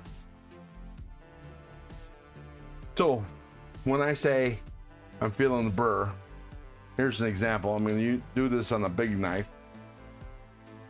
Let's do it on the bison. All right, so what I'm doing, and I'm going to show you this way, but I normally hold the knife this way. So what I'm doing is I'm feeling like this, cross blade, and everybody describes it as a wire, and sure, I guess it can be considered a wire because when it breaks off, it is. But what you're feeling is the bent over tip. I mean, when you're sharpening, where the two sides meet is called the apex. And as we know, Derek for Real says, Ron Crow, what did the potato say to the bag of chips? Idaho, if you're Frito-Lay. Idaho, if you're Frito-Lay. Nice. Anyways, so the apex is usually the outermost part, right? So it's actually the tip, the very tippy top of two sides, right? And that's the point. That's the Sharpie part. This is just supposed to be the sharp part. But what happens is, because when you're sharpening, you sharpen from this side first, and what's left of the apex, this side, is a flimsy, very, very thin layer of steel that's sticking out. And then when you sharpen this side, that piece of steel gets bent over this way. And when you're sharpening this side, that piece of steel gets bent over that way, until when you do your strokes, the stropping strokes or your honing strokes to get rid of the burr, you do one stroke per each side, and what ends up happening is that ends up weakening the steel till it breaks off. And that's what you're feeling for. But so you're feeling for a burr, so you should feel, if you do this like this, you should feel like this little rough piece right on the edge. And see, like if right now, if I don't have a burr and I'm doing this, it's smooth as can be. But if you got a burr, you'll feel a little edge. You'll feel a little something there, something to catch the skin a little bit. And that's the burr. And so once you have a burr, you know that that side where it meets the other side is at its sharpest at that point in time. So you need to move on, go on and on and on. So once you start to feel burr on one side, it's time to flip to go to the other side and keep on doing that until you feel the burr all along the whole side. Then you flip, sharpen until you feel the burr on the other side completely. Once that happens, you got a couple choices. You can do a deburring strokes, which is one swipe per side. Do it like 3 or 4 times, or you could just move directly to the next stone. And your most important stone is your first stone, and you want that to be as coarse as possible, because your first stone is the one that's going to take the longest. Once you achieve a good burr all the way along the edge with your first stone, the rest is simple. All you're doing is refining the edge. So you're creating the edge with your first stone. Once you create that edge, your knife is as sharp as it's going to be. It's sharp, but it's going to be coarse. So it's not actually not going to cut very well because it's all coarse, and your substrate, your paper, or anything that you're cutting is going to catch on that coarseness. So it's not going to slide through whatever material you're trying to cut. I have some sharpening to do tomorrow, or actually later today. Anyways, so your most important stone is your first stone. And once you got a good apex, a good burr from both sides, then the rest will only be a few strokes. And each stone, or most of your stones, you're going to do that until you're going to sharpen that side until you get a burr. Then you flip over to the other side, you can sharpen that side until you get a burr, and then you move to the next stone. But as you go finer and finer in stones, your burr is going to be less and less sharp. So it's going to be actually harder to feel. And I actually almost have a burr all the way across. But I digress. So I'm going to do this a little bit here. So I have less of a burr at the heel, and that's perfectly normal because it's a little thicker, especially with this crappy plunge grind. YouTube Music Portal, $19 for a Korean Strat is awesome. Good night, everyone. I'm slap happy. Time to eat and hopefully get some sleep. You know, Paul Mills. No, this is probably late. You're probably already gone. But Paul, it's not good for you to eat right before you go to sleep. Then you got the food sitting there. At least that's what they tell me. It probably actually doesn't matter. It's just that, you know, you're not going to be doing a whole lot of digesting when you're asleep because your body's actually concentrating on repairing all the damage you created during the day.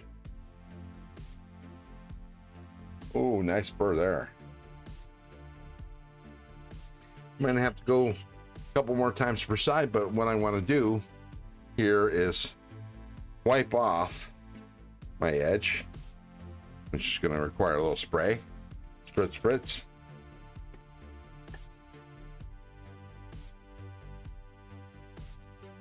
Please, everybody, like and subscribe and comment. I would appreciate it. Okay, that's nice and clean. Now what I'm going to do is I'm going to check to see if both sides are equal. Satisfaction, shoot, I eat in my sleep. Nice. Nice, Maddie.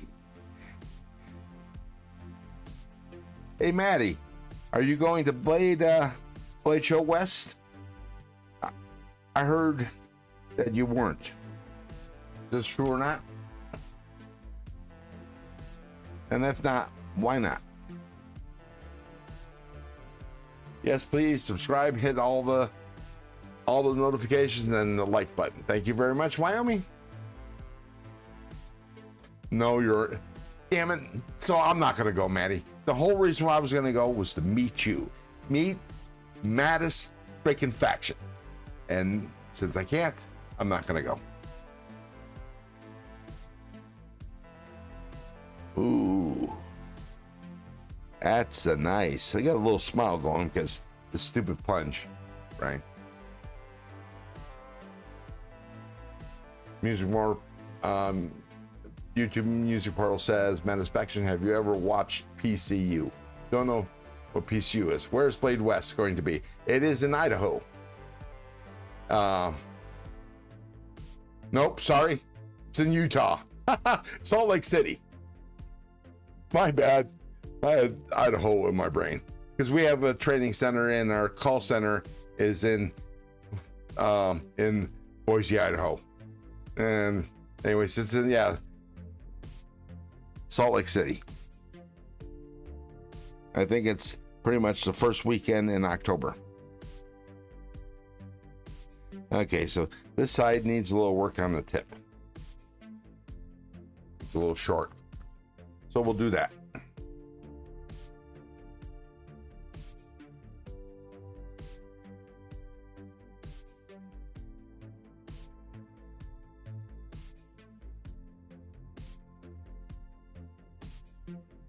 Yeah. Sheila, it's not too far from you. Well, you know, so to speak.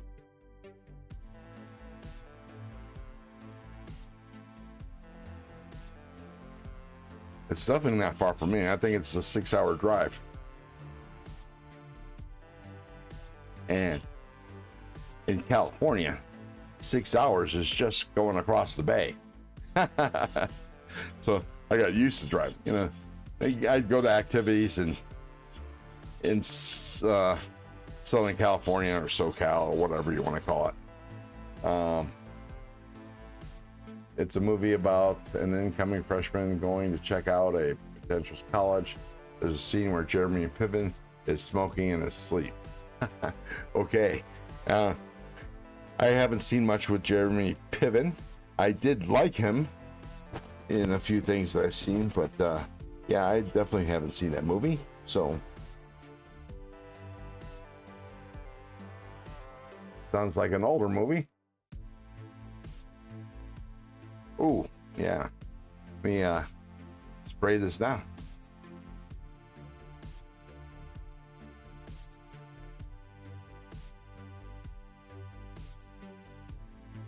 No, Maddie, yeah. I was hoping to meet you at Blade Show, but I don't know, the way it's looking right now, I may not have the finances to go this year, which is sad, which is very sad. I already have my hotel reservation, so, but I got plenty of time to do some canceling, so we'll see.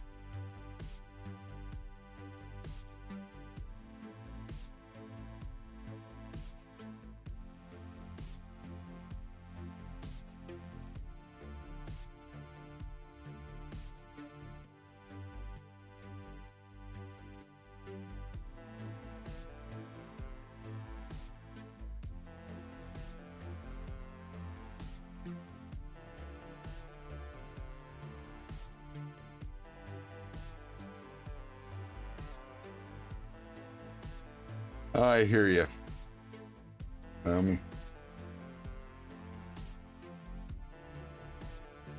I was lucky that I have not had that experience, noisy neighbors. Although the last apartment, not the last apartment, but when I lived in Concord, California, I lived on a first floor apartment, and the upstairs neighbor, I'm guessing, would occasionally have a toddler over, because it sounded like a toddler running. And it'd be weird hours of the night, but it sounded like a toddler running across the apartment, back and forth, back and forth. It was kind of weird.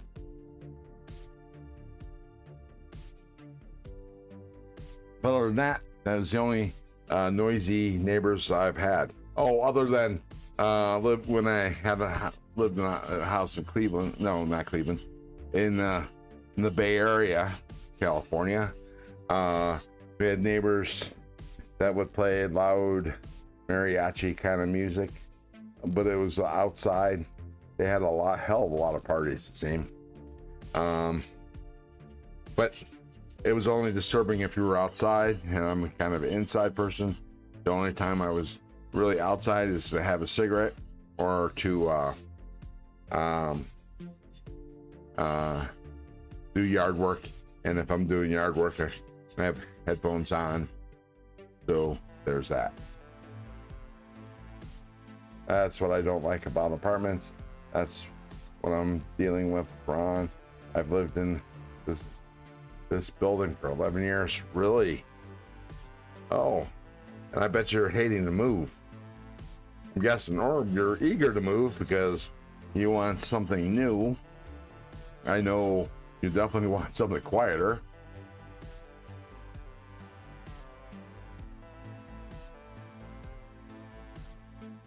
Huh. Well, a lot of famous people in this movie. What was the name of the movie, YouTube Music Portal?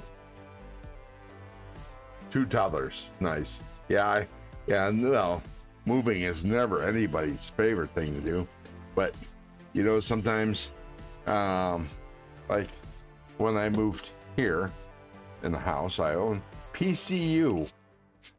Wow. Never heard of it. Anyways, when I moved to this house, of course, it was exciting because it was a brand new house and I owned it. I actually got to watch it being built from a concrete slab all the way up until it was complete. I saw daily, at least weekdaily progress on the house. So that was exciting. And I couldn't wait to get out of the apartment because it was a second floor apartment and I hate steps. But I really did not like moving. I hated moving out of my house in California. But the witch wanted to sell it. And there we are.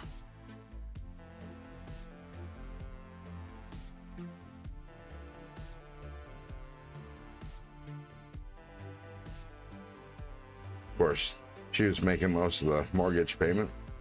Actually, she was paying the mortgage. So I guess I can't really blame her.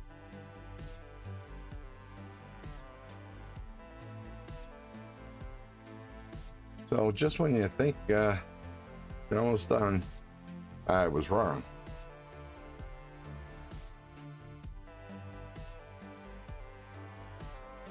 And you know what?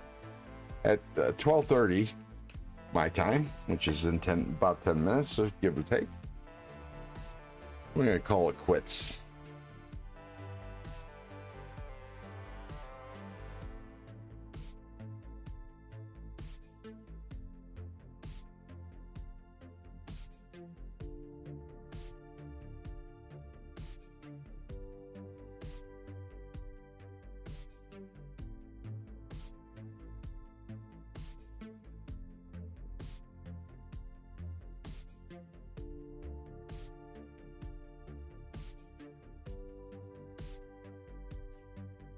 Manufacturing, what are you sharpening? Oh, manufacturing saying, what are you sharpening? I ain't, oh, dude, you miss it. You know what? I am actually gonna end this now. Started to get a burr, but since I'm only gonna go another 10 minutes, I'm gonna play with the knife some. But let me go ahead and remove it and I'll show you, Maddie. This is called the Eclipse. It goes by the name. Well, doesn't have a name, has number designation, but it's Eclipse knives 180.1 or 180-1. It's 11 inches from tip to tail. I don't think it counts the glass breaker. The glass breaker is the only thing that's holding on the pocket clip. But like I said, it's 11 inches. Got a 4.5 inch blade, 6.5 inch handle, and this button lock, kinda. So this button right here, where my thumb is, that's to unlock it and to close it. And this button right here, which is to unlock it and flip it out. That's the only way of deployment, or you can actually take second hand and bring it out. But there is no flipper tab. There is no thumb stud. I mean, a thumb stud would be good here, but I don't know if you could actually flip this out with just a thumb stud, because that's a heavy blade. The knife weighs, I think, 12.63 ounces. It's a chonker. Now, here's the Bison, and here's the Eclipse. Can't even have it both in the same shot. There we go. Pivot to pivot. See this size difference? And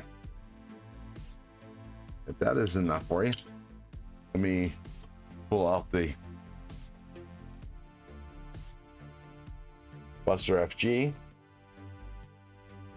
These are my biggest knives, by the way. Buster FG, look at it.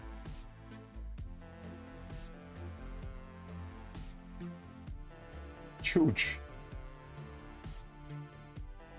Bring in that knife. And I don't know if you're familiar with the Dead Foss Beast,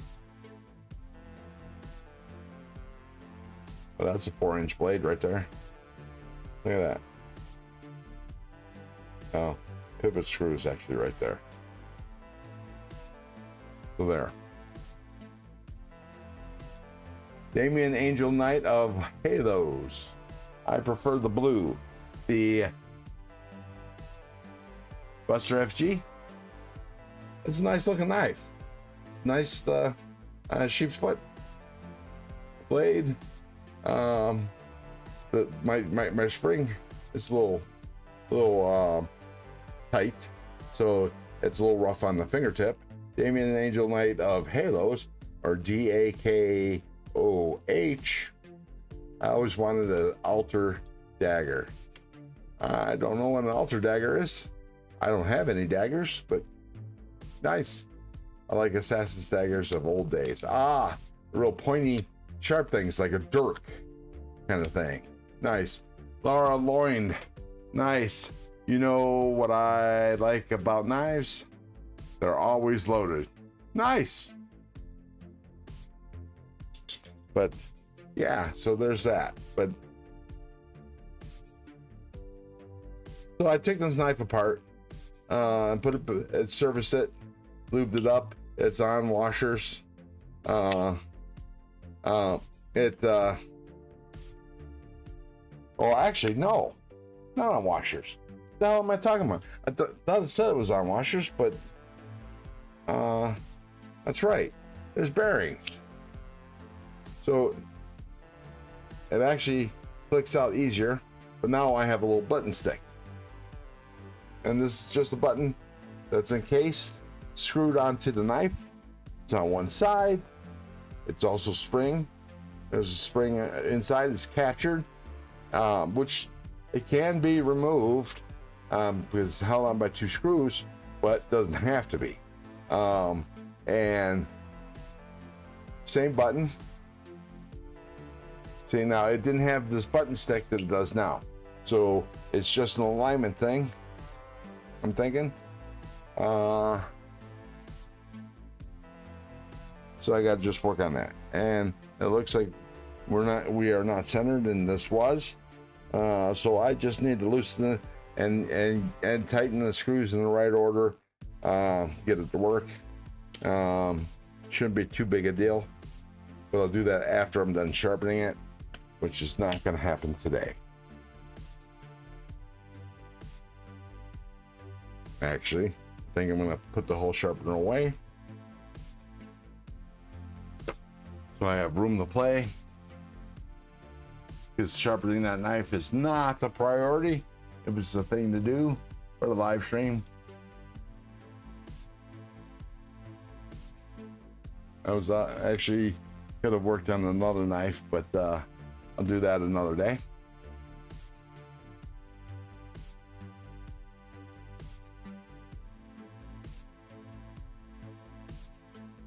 Hello?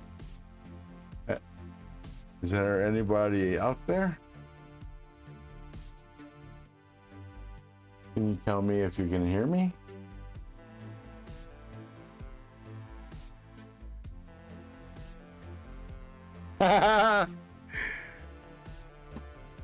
Nice. Obviously, that was little Pink Floyd.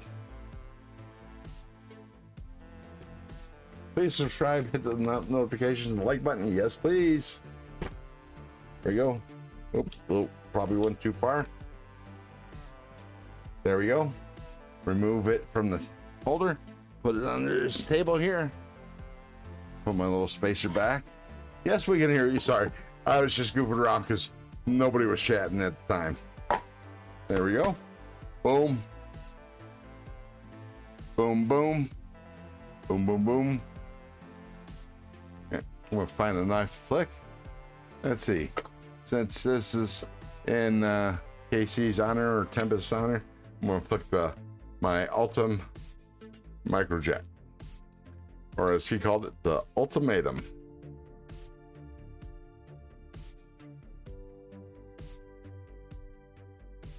Anybody got some knife maintenance questions or anything like that of the sort? Like I said, that steel, the D2 seems to be pretty thanks to Wyoming. Yeah, it seems to be he treated pretty good. Doesn't seem to be soft, but then again, it is thick, so that could be hiding the softness a bit. Does anybody know how to post videos on the YouTube and the Instagram? Sure. Hit the plus button on the YouTube app, or if you're on screen online on the computer. Hi, Wyoming Janitors.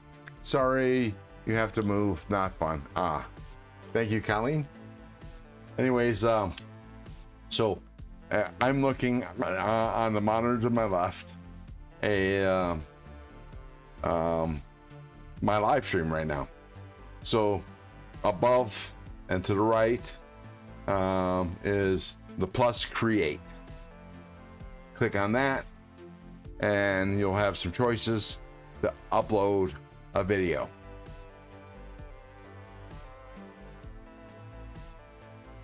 Oh, well, that's the same thing. So to get to YouTube's filters like that, you have to do like post a short. So you hit post it as a short or as a post. But that's how you do that, Derek, on YouTube. Instagram's a little more difficult, but it's the same thing. I don't have the app. Let me hold on. Teach Google to recognize your voice. I don't know why that's on there, but let's see. I'm in the Instagram app. So at the bottom, look. Oh, for some reason, Sharif was on. But so you see Sharif Manganis right there. Oh, kind of. It's a little dark or a little light. But for Instagram, plus button's right here. Click on that. And then see post, story, reel, live. So post means you're gonna like just put a picture or two. Story is, you know, add to your story, so it could be a video or some pictures.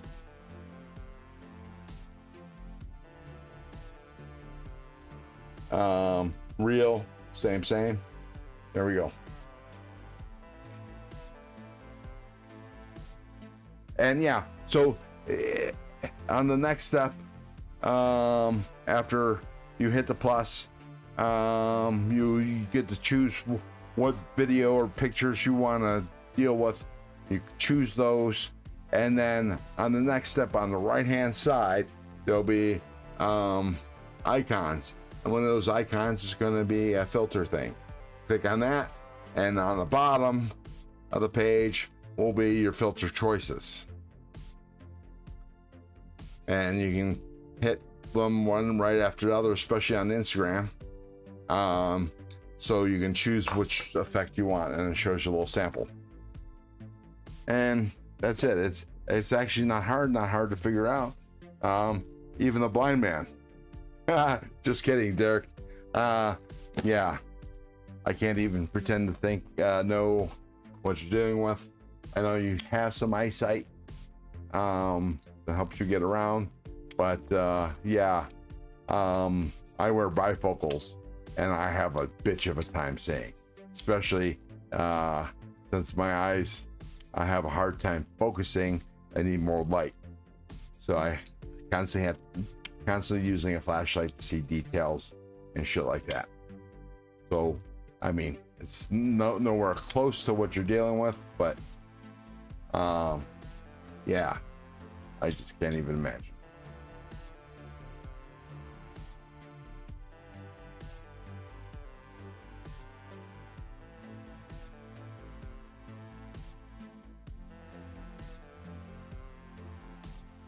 What the hell chat am I looking at?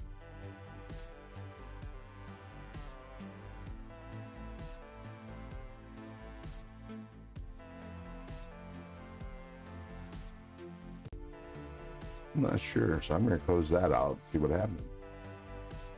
Because this is my chat. This should be my chat as well. But over here, I'm not. Oh, you know why? Because I'm in top chat, not all chat.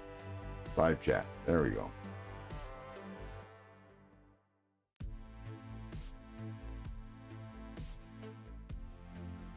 Yeah, it's still the same. Because here I can see. Oh, that's why. Because this isn't current. There we go. Ah.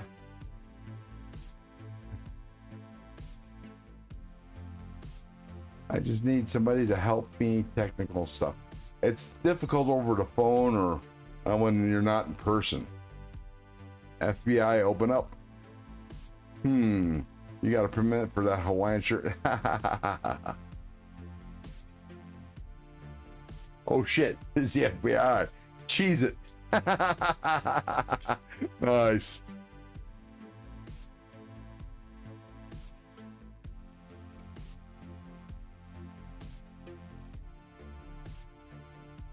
Anytime I'm on camera, you're gonna see me in a Hawaiian shirt. Well, most times you see me in a Hawaiian shirt. The other day, I had to do a short. I was doing some testing.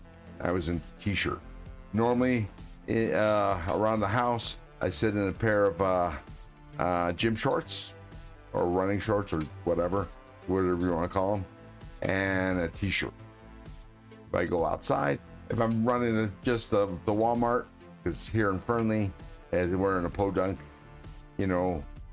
area, 20,000 people, I'll go to and it's Walmart. So I'll go to Walmart in my t-shirt and gym shorts, and if it's nice out, well, of course it's nice out because I have shorts on, I'll wear sandals. But if I go out in the public, I'm always wearing, if I'm wearing shorts, it's going to be a khaki pair of shorts, generally cargo shorts, and a Hawaiian shirt. I have, as far as I know, let's see, I've been doing live streams for 6 months now. Today is my 6-month anniversary of doing live streams on YouTube.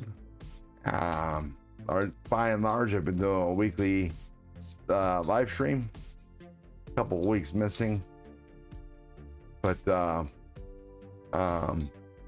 I've wore a different Hawaiian shirt for each live stream, and plus I've been wearing Hawaiian shirts when I'm out, when I go to see a movie or whatever.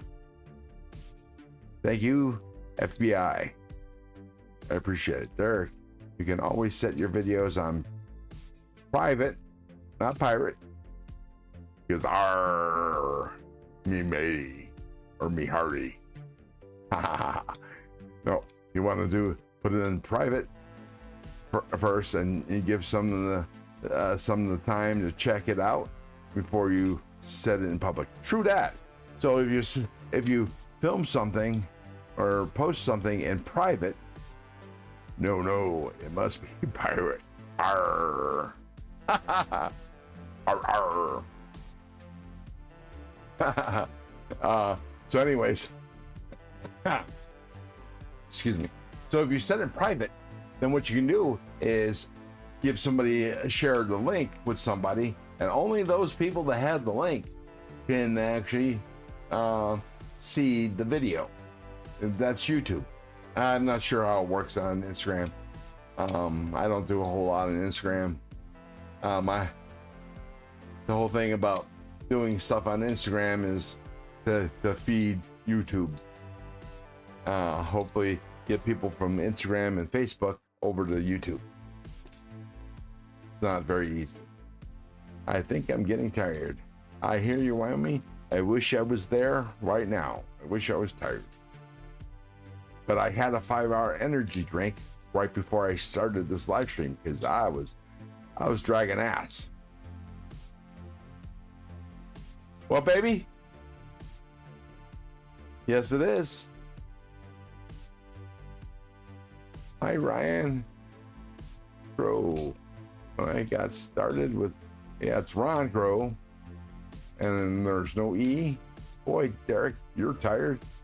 When I got started with this, Ryan Crow, when I got started with this, Ed Harrison was giving me technical direction. I see.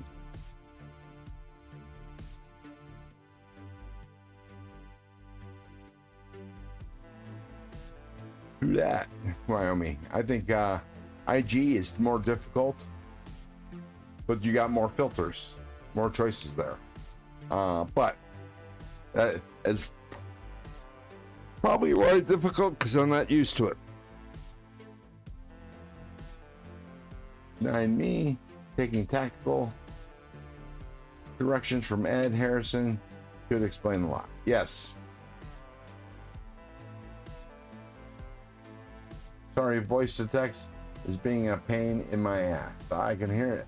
I understand, especially if you have a Android, because I have an Android and it sucks. Then I have a harder time. But yes, me too.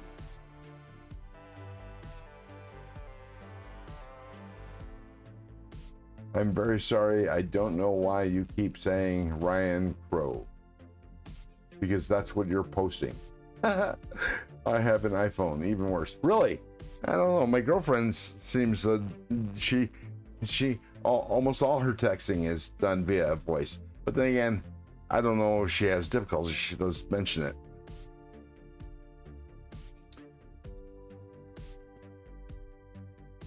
But the only time I use text to voice is when I'm driving, and that's very rare too. No, I'm driving all the time. I listen to a lot of live streams. I don't know if you noticed, but one of, usually around the 4 o'clock hour, when I enter a live stream, I just say, hey, driving and lurking till I get home. Takes me about almost an hour.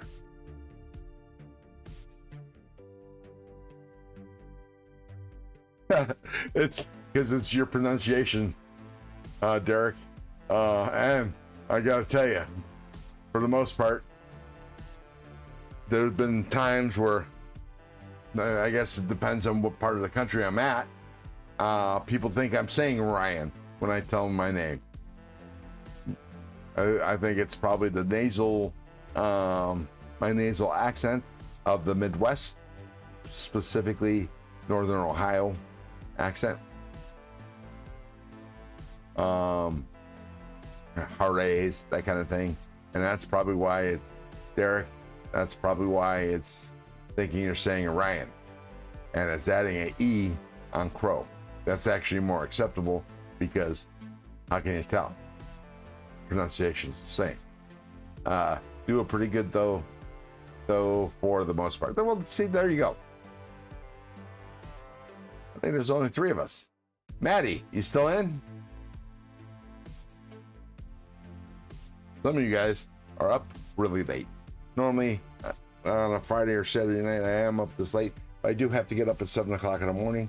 And, well, actually, about 6:30. Hey, Maddie. Mr. Morning. Still night for me. But anyways, get up about 6:40. So I'm awake enough to turn on the YouTube and watch the TKL live stream in the hopes of winning a TKL knife. I think you look more like a Bruce or maybe a Scott. Nice. Bruce Wayne, maybe.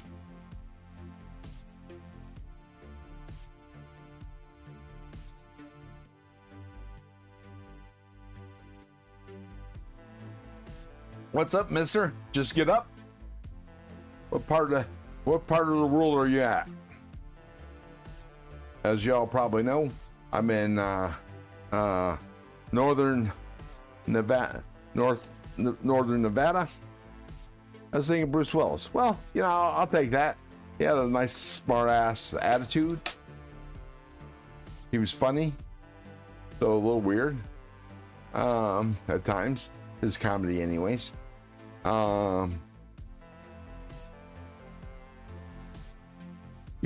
One of them strong first names. What, Ron or Ronald is not NLV, baby. You're in North Las Vegas? Or Nevada, Las Vegas? I don't know. Big tough guy with a little bit of comedy on the side like Bruce Willis. Yeah. He can be Derek too.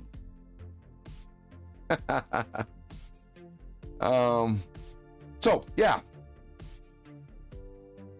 Yes, North Las Vegas. Okay. So I'm just a few hundred miles north of you. For my, I'm 63 now. For my 60th birthday, me and Colleen text Oh, well, thanks, Derek. Love you too. No homo. Anyway, sorry. Yeah, that was just to be funny. Anyways, we were in Las Vegas for my 60th birthday. We stayed at the Venetian, which was nice. And a friend. I got a friend that lives down in Vegas.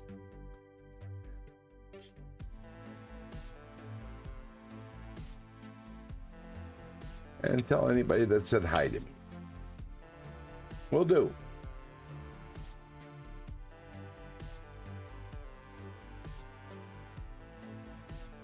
So I'm flipping my microburst, which is a nice little knife. And look at that. It's a nice Altum. Nice stone wash finish blade. I think this is 154 cm. Yep, 154 cm. A little on the light side, but not bad, not bad. Doesn't feel too plasticky being Altum, but it's got this micro milling, diagonal micro milling going in that direction. I like it. And then again, I like most of Casey's knives. I wish I was getting the Thunderhead. Wouldn't mind the, I don't know, the S71 or whatever he's calling the one that he's really looking forward to making. The Tornado, though, does not thrill me because it's small. I'm a little up to here, but with the small knives, that's why I'm gravitating to these huge ass knives, though not very comfortable to carry. This knife, however, is surprisingly easy in the pocket. You notice the profile, it's kind of flat. Put it in your right pocket, and your hand just slides right past it. If you need to get something out of your pockets, you're just putting your hands in your pockets just because. This is a very easy to carry. Pivot to pivot. Again, put these out here.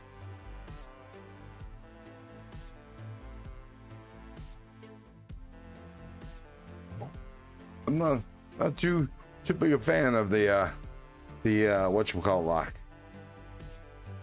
The super lock, as it's called.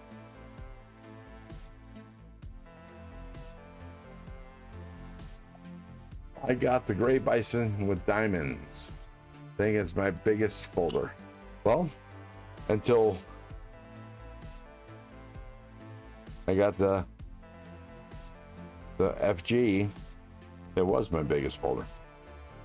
Well, this was my biggest folder before these three, or these two, and then this one is just jonker. There's the pivot right there.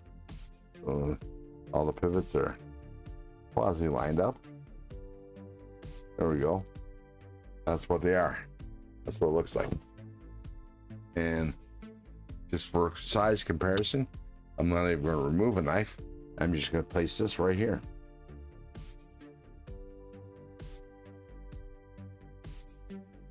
Okay, pivot to pivot. And that's the Kaiser Militao. I wouldn't have a Bison, except for I won it on Facebook. It was a Facebook giveaway. Surprised the hell out of me. Handset people are extremely friendly.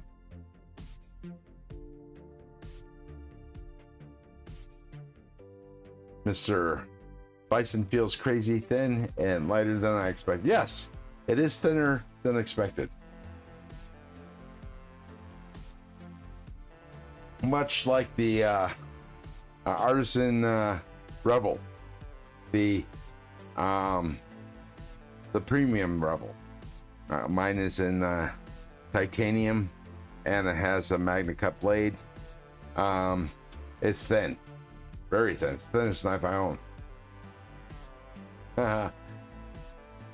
Thanks, Sheila.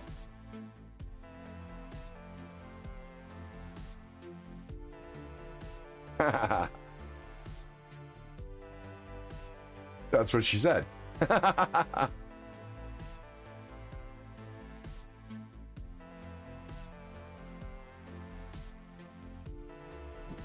Well, we're just chatting amongst friends.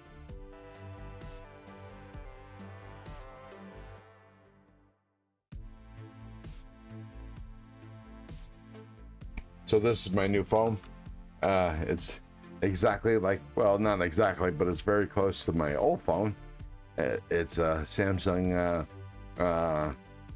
Z Fold or Flip, Z Flip. I have the Rebel in G10. Yeah, you know, I actually want one because I think it's thicker, and I'm not a big fan of thin knives, but the action on the Rebel in titanium is so good that you can overlook how thin the knife is. I'm always afraid the thin knives will fly out of my hand. This, by all means, is really not a terribly thin knife. I mean, it's about the same thickness as the Milita, but for its size, it's surprisingly thin. The tick is in the house.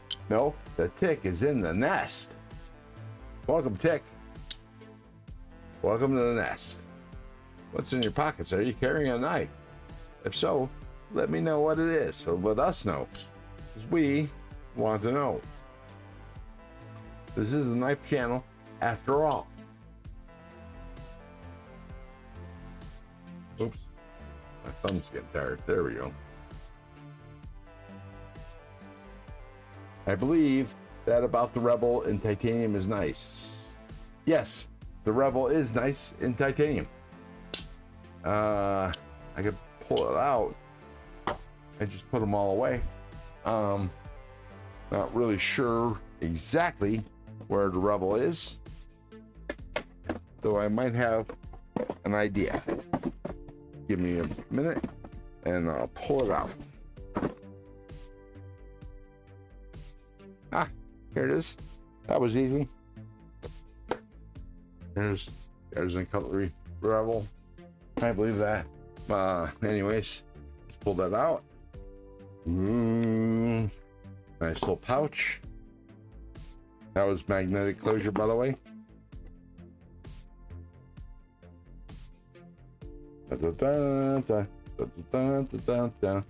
Nice little pockets in the pouch. I don't know what word of this tune I'm talking about. I see the nice milling, although that does not help with the grip because it's so micro. I mean, I can tell that there's texture there, but it's not, doesn't help with the grip. But it is a thin knife, so it is easy to grip. And boom, there's the blade, and it's Magna Cut Glory. It's probably Chinese Magna Cut, but that's okay. I'm okay with it. Oh. Okay.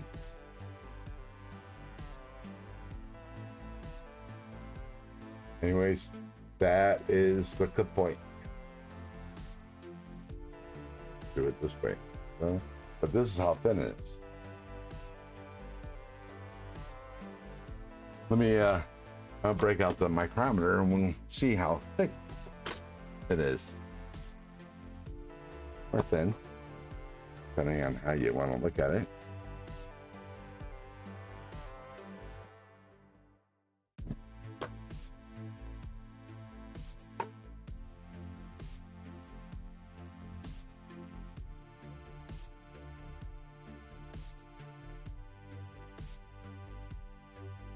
Ooh. Does not want to come alive. No.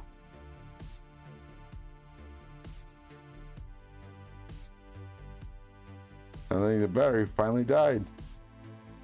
My micrometer.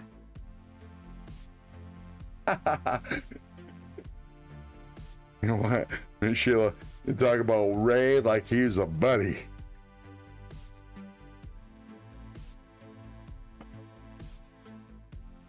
I've never heard of Laconico referred to as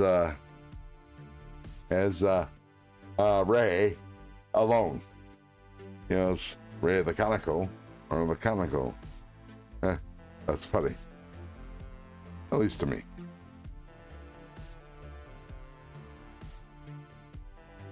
Uh-huh.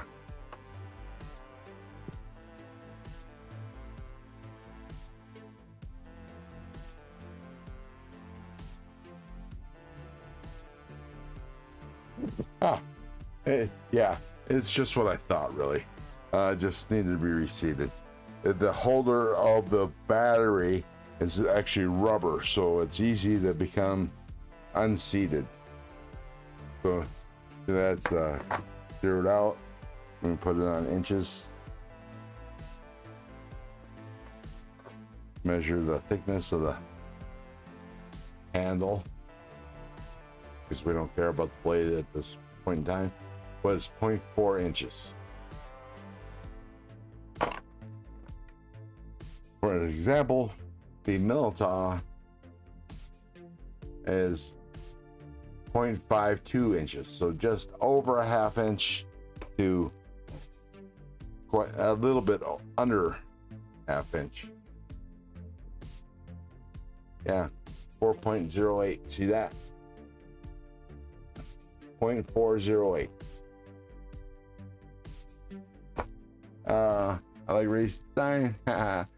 Isabel Palmer. Hi. I used to have a spare battery in this. Now I don't. Oh, there it is. Cool. Gotta make sure I hang on to that, because God only knows how long this battery's gonna last. Although my chronometer, at least my micrometers, don't get a whole lot of usage. Stays in storage most of the time, over to the side anyways. But yeah, so this is the Rebel, the Premium Rebel.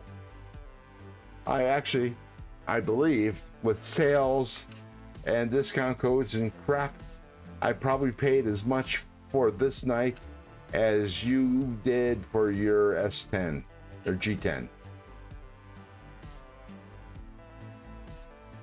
Or a G10 that's not on sale.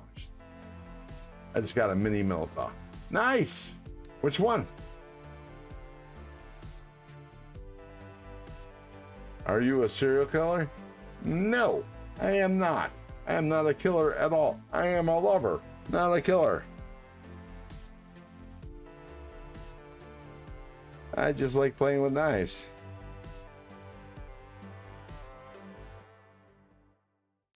Keep an eye on Mr. Jinx, please.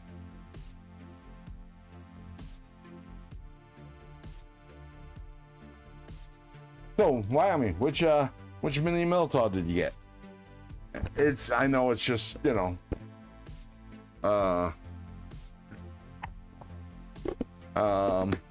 just, you know, decorative stuff, because you see I have the G10 Ultim, or they use PEI. And this is the full size D2 with G10, right? But G10, it's black.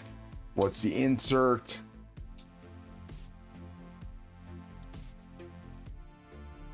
My mini Minotaur is a G10 with a micarta insert.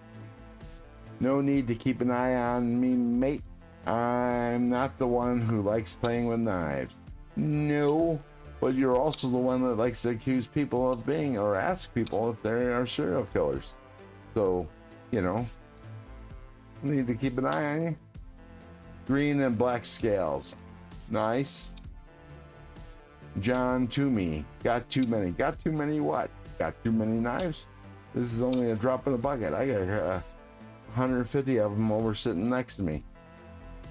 I only asked. Okay. no problem. Oh, you're welcome here. Welcome to the nest. We're a very inclusive community. But you know, on these vertical live streams, we do get a lot of weirdos. Are you attracted to younger black men? Are you asking me? I am hetero. But that, by the way, is none of your business. Oh, that's that knife. Hey. What? Well, I might be getting a lot of subs. So, you know, I will in a little bit. We like our knives. They are tools. Yes, ma'am. They are tools. They are tools. We use them as knives. Cut things. Oh, you know. Mr. Jinx, what kind of person would equate playing with knives to serial killer? Somebody who just saw, what's the name of that show? Serial killer series on HBO, I think it is. Dexter. Oh. That would be a good read today. So maybe you just watch Dexter and whatever, but you know, we don't have to worry about it. Just, can I get a shout out? It's my birthday. Well, sure, Nicker. Happy birthday. Gasser, why troll? And see what happens. Wait, come on, man. I was asking if we could go on a date. Ah, I understand. That's cool. I'm cool. And see what happens. Well, no.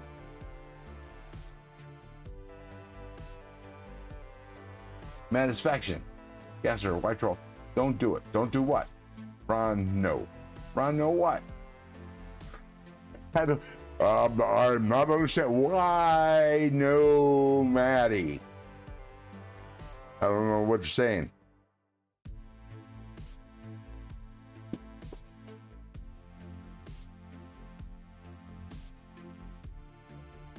Wyoming. I love Dexter. You know, I've never seen it. Never seen it at all. Read the names in your head first.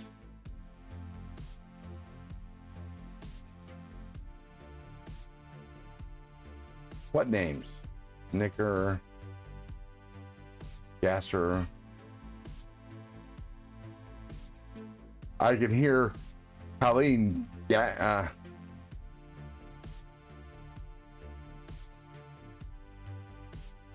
I don't understand. But okay.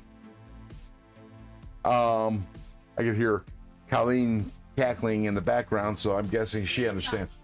But yes, I noticed when you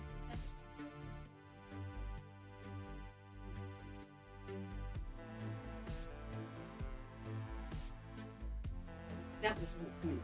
Well, Did it? I'm just saying it, but you know, we're very. well, I don't understand why Gasser was deleted, but or Gasser, Gasser. I don't understand, but that's okay. I'm cool with that. It was getting a little weird there. Mr. Jinx, this is one weird channel. No, it's the some of the people are weird, but that's cool. He thinks it's weird that, That's fine. Whatever. I agree with a grown man that. Yeah, I'm okay with either one. Pretend it didn't happen. You're a fine man. Pretend what didn't happen. Damien, Unicorn, Dragon. Seconds. Up, Josh, my dude. Josh 304. Hey, welcome to the nest. What's in your pockets?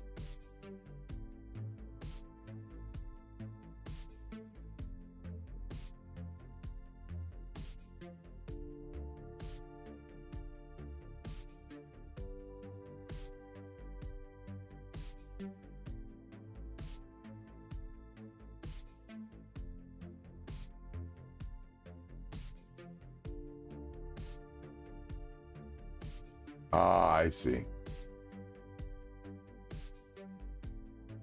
I understand.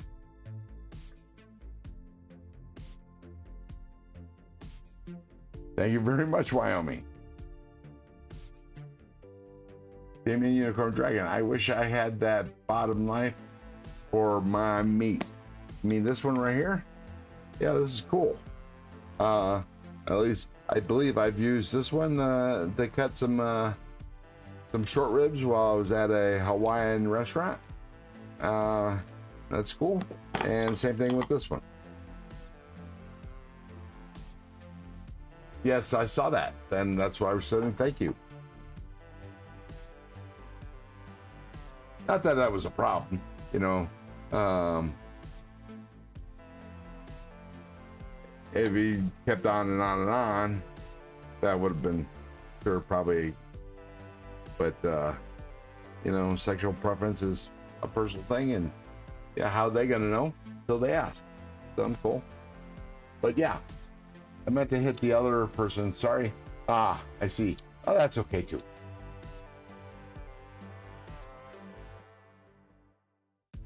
Looks semi-surgical.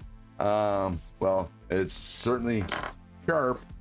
Not as sharp as I can make it, but it is pretty damn sharp.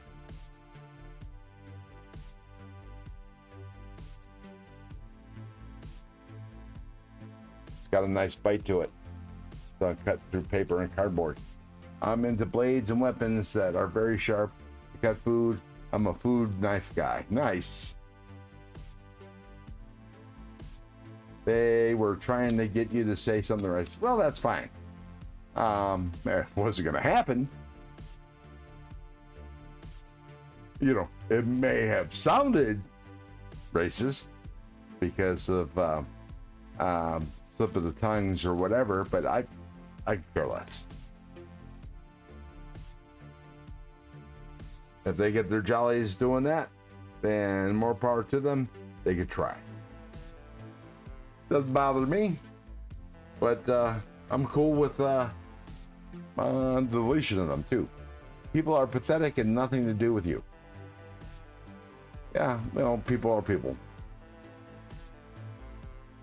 That's what Matt was trying. Yeah, I kind of got that, but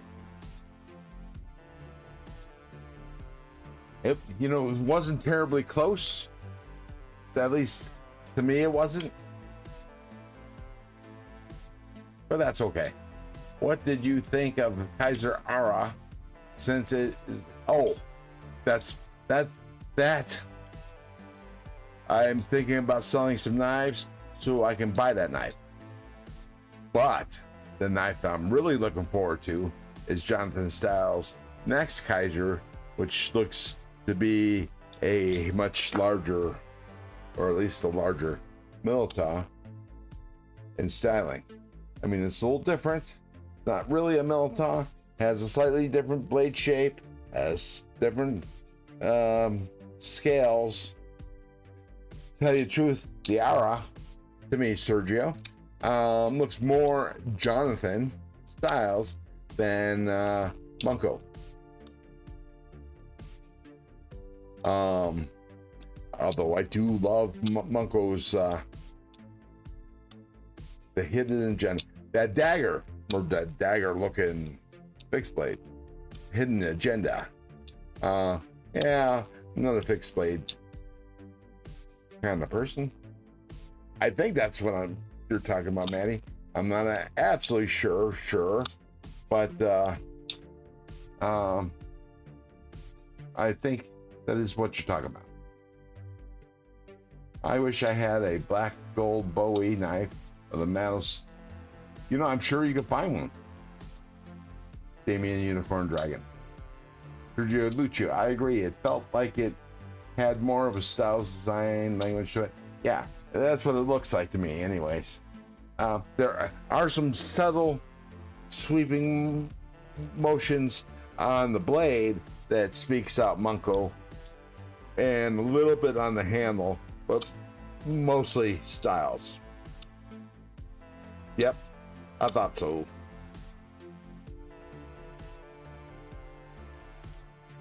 But if it has this kind of action as the as the Milita, I'm all down with it.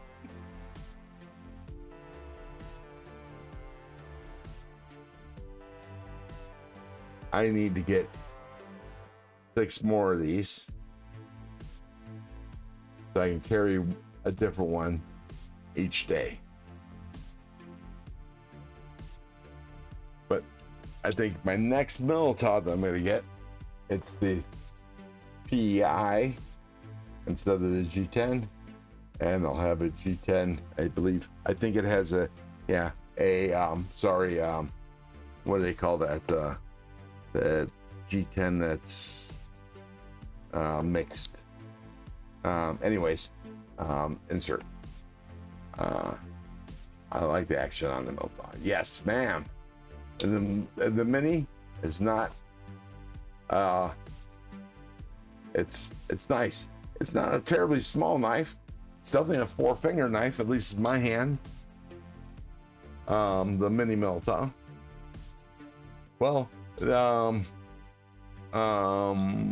Kaiser calls it DI because Ultim is a brand name, and I think they buy the generic. I think Gmascus. That's right, Sergio.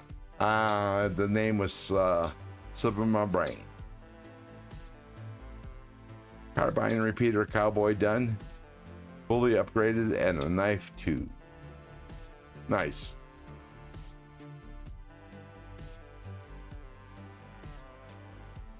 Yeah. So yeah, I mean, but it's really, Sheila, it's the same thing. Ultim, PEI. PEI is just the generic name. It's actually the chemical process, I believe, is I forget what it stands for, but Ultim is the brand name. Yeah, some companies decide to use generic PEI instead of Ultim, and vice versa. Either way, it's okay. Well, that's what I'm here for. Ask the questions so you don't have to. No, just kidding. I am trying to be a resource, share my vast knowledge of, well, trivia.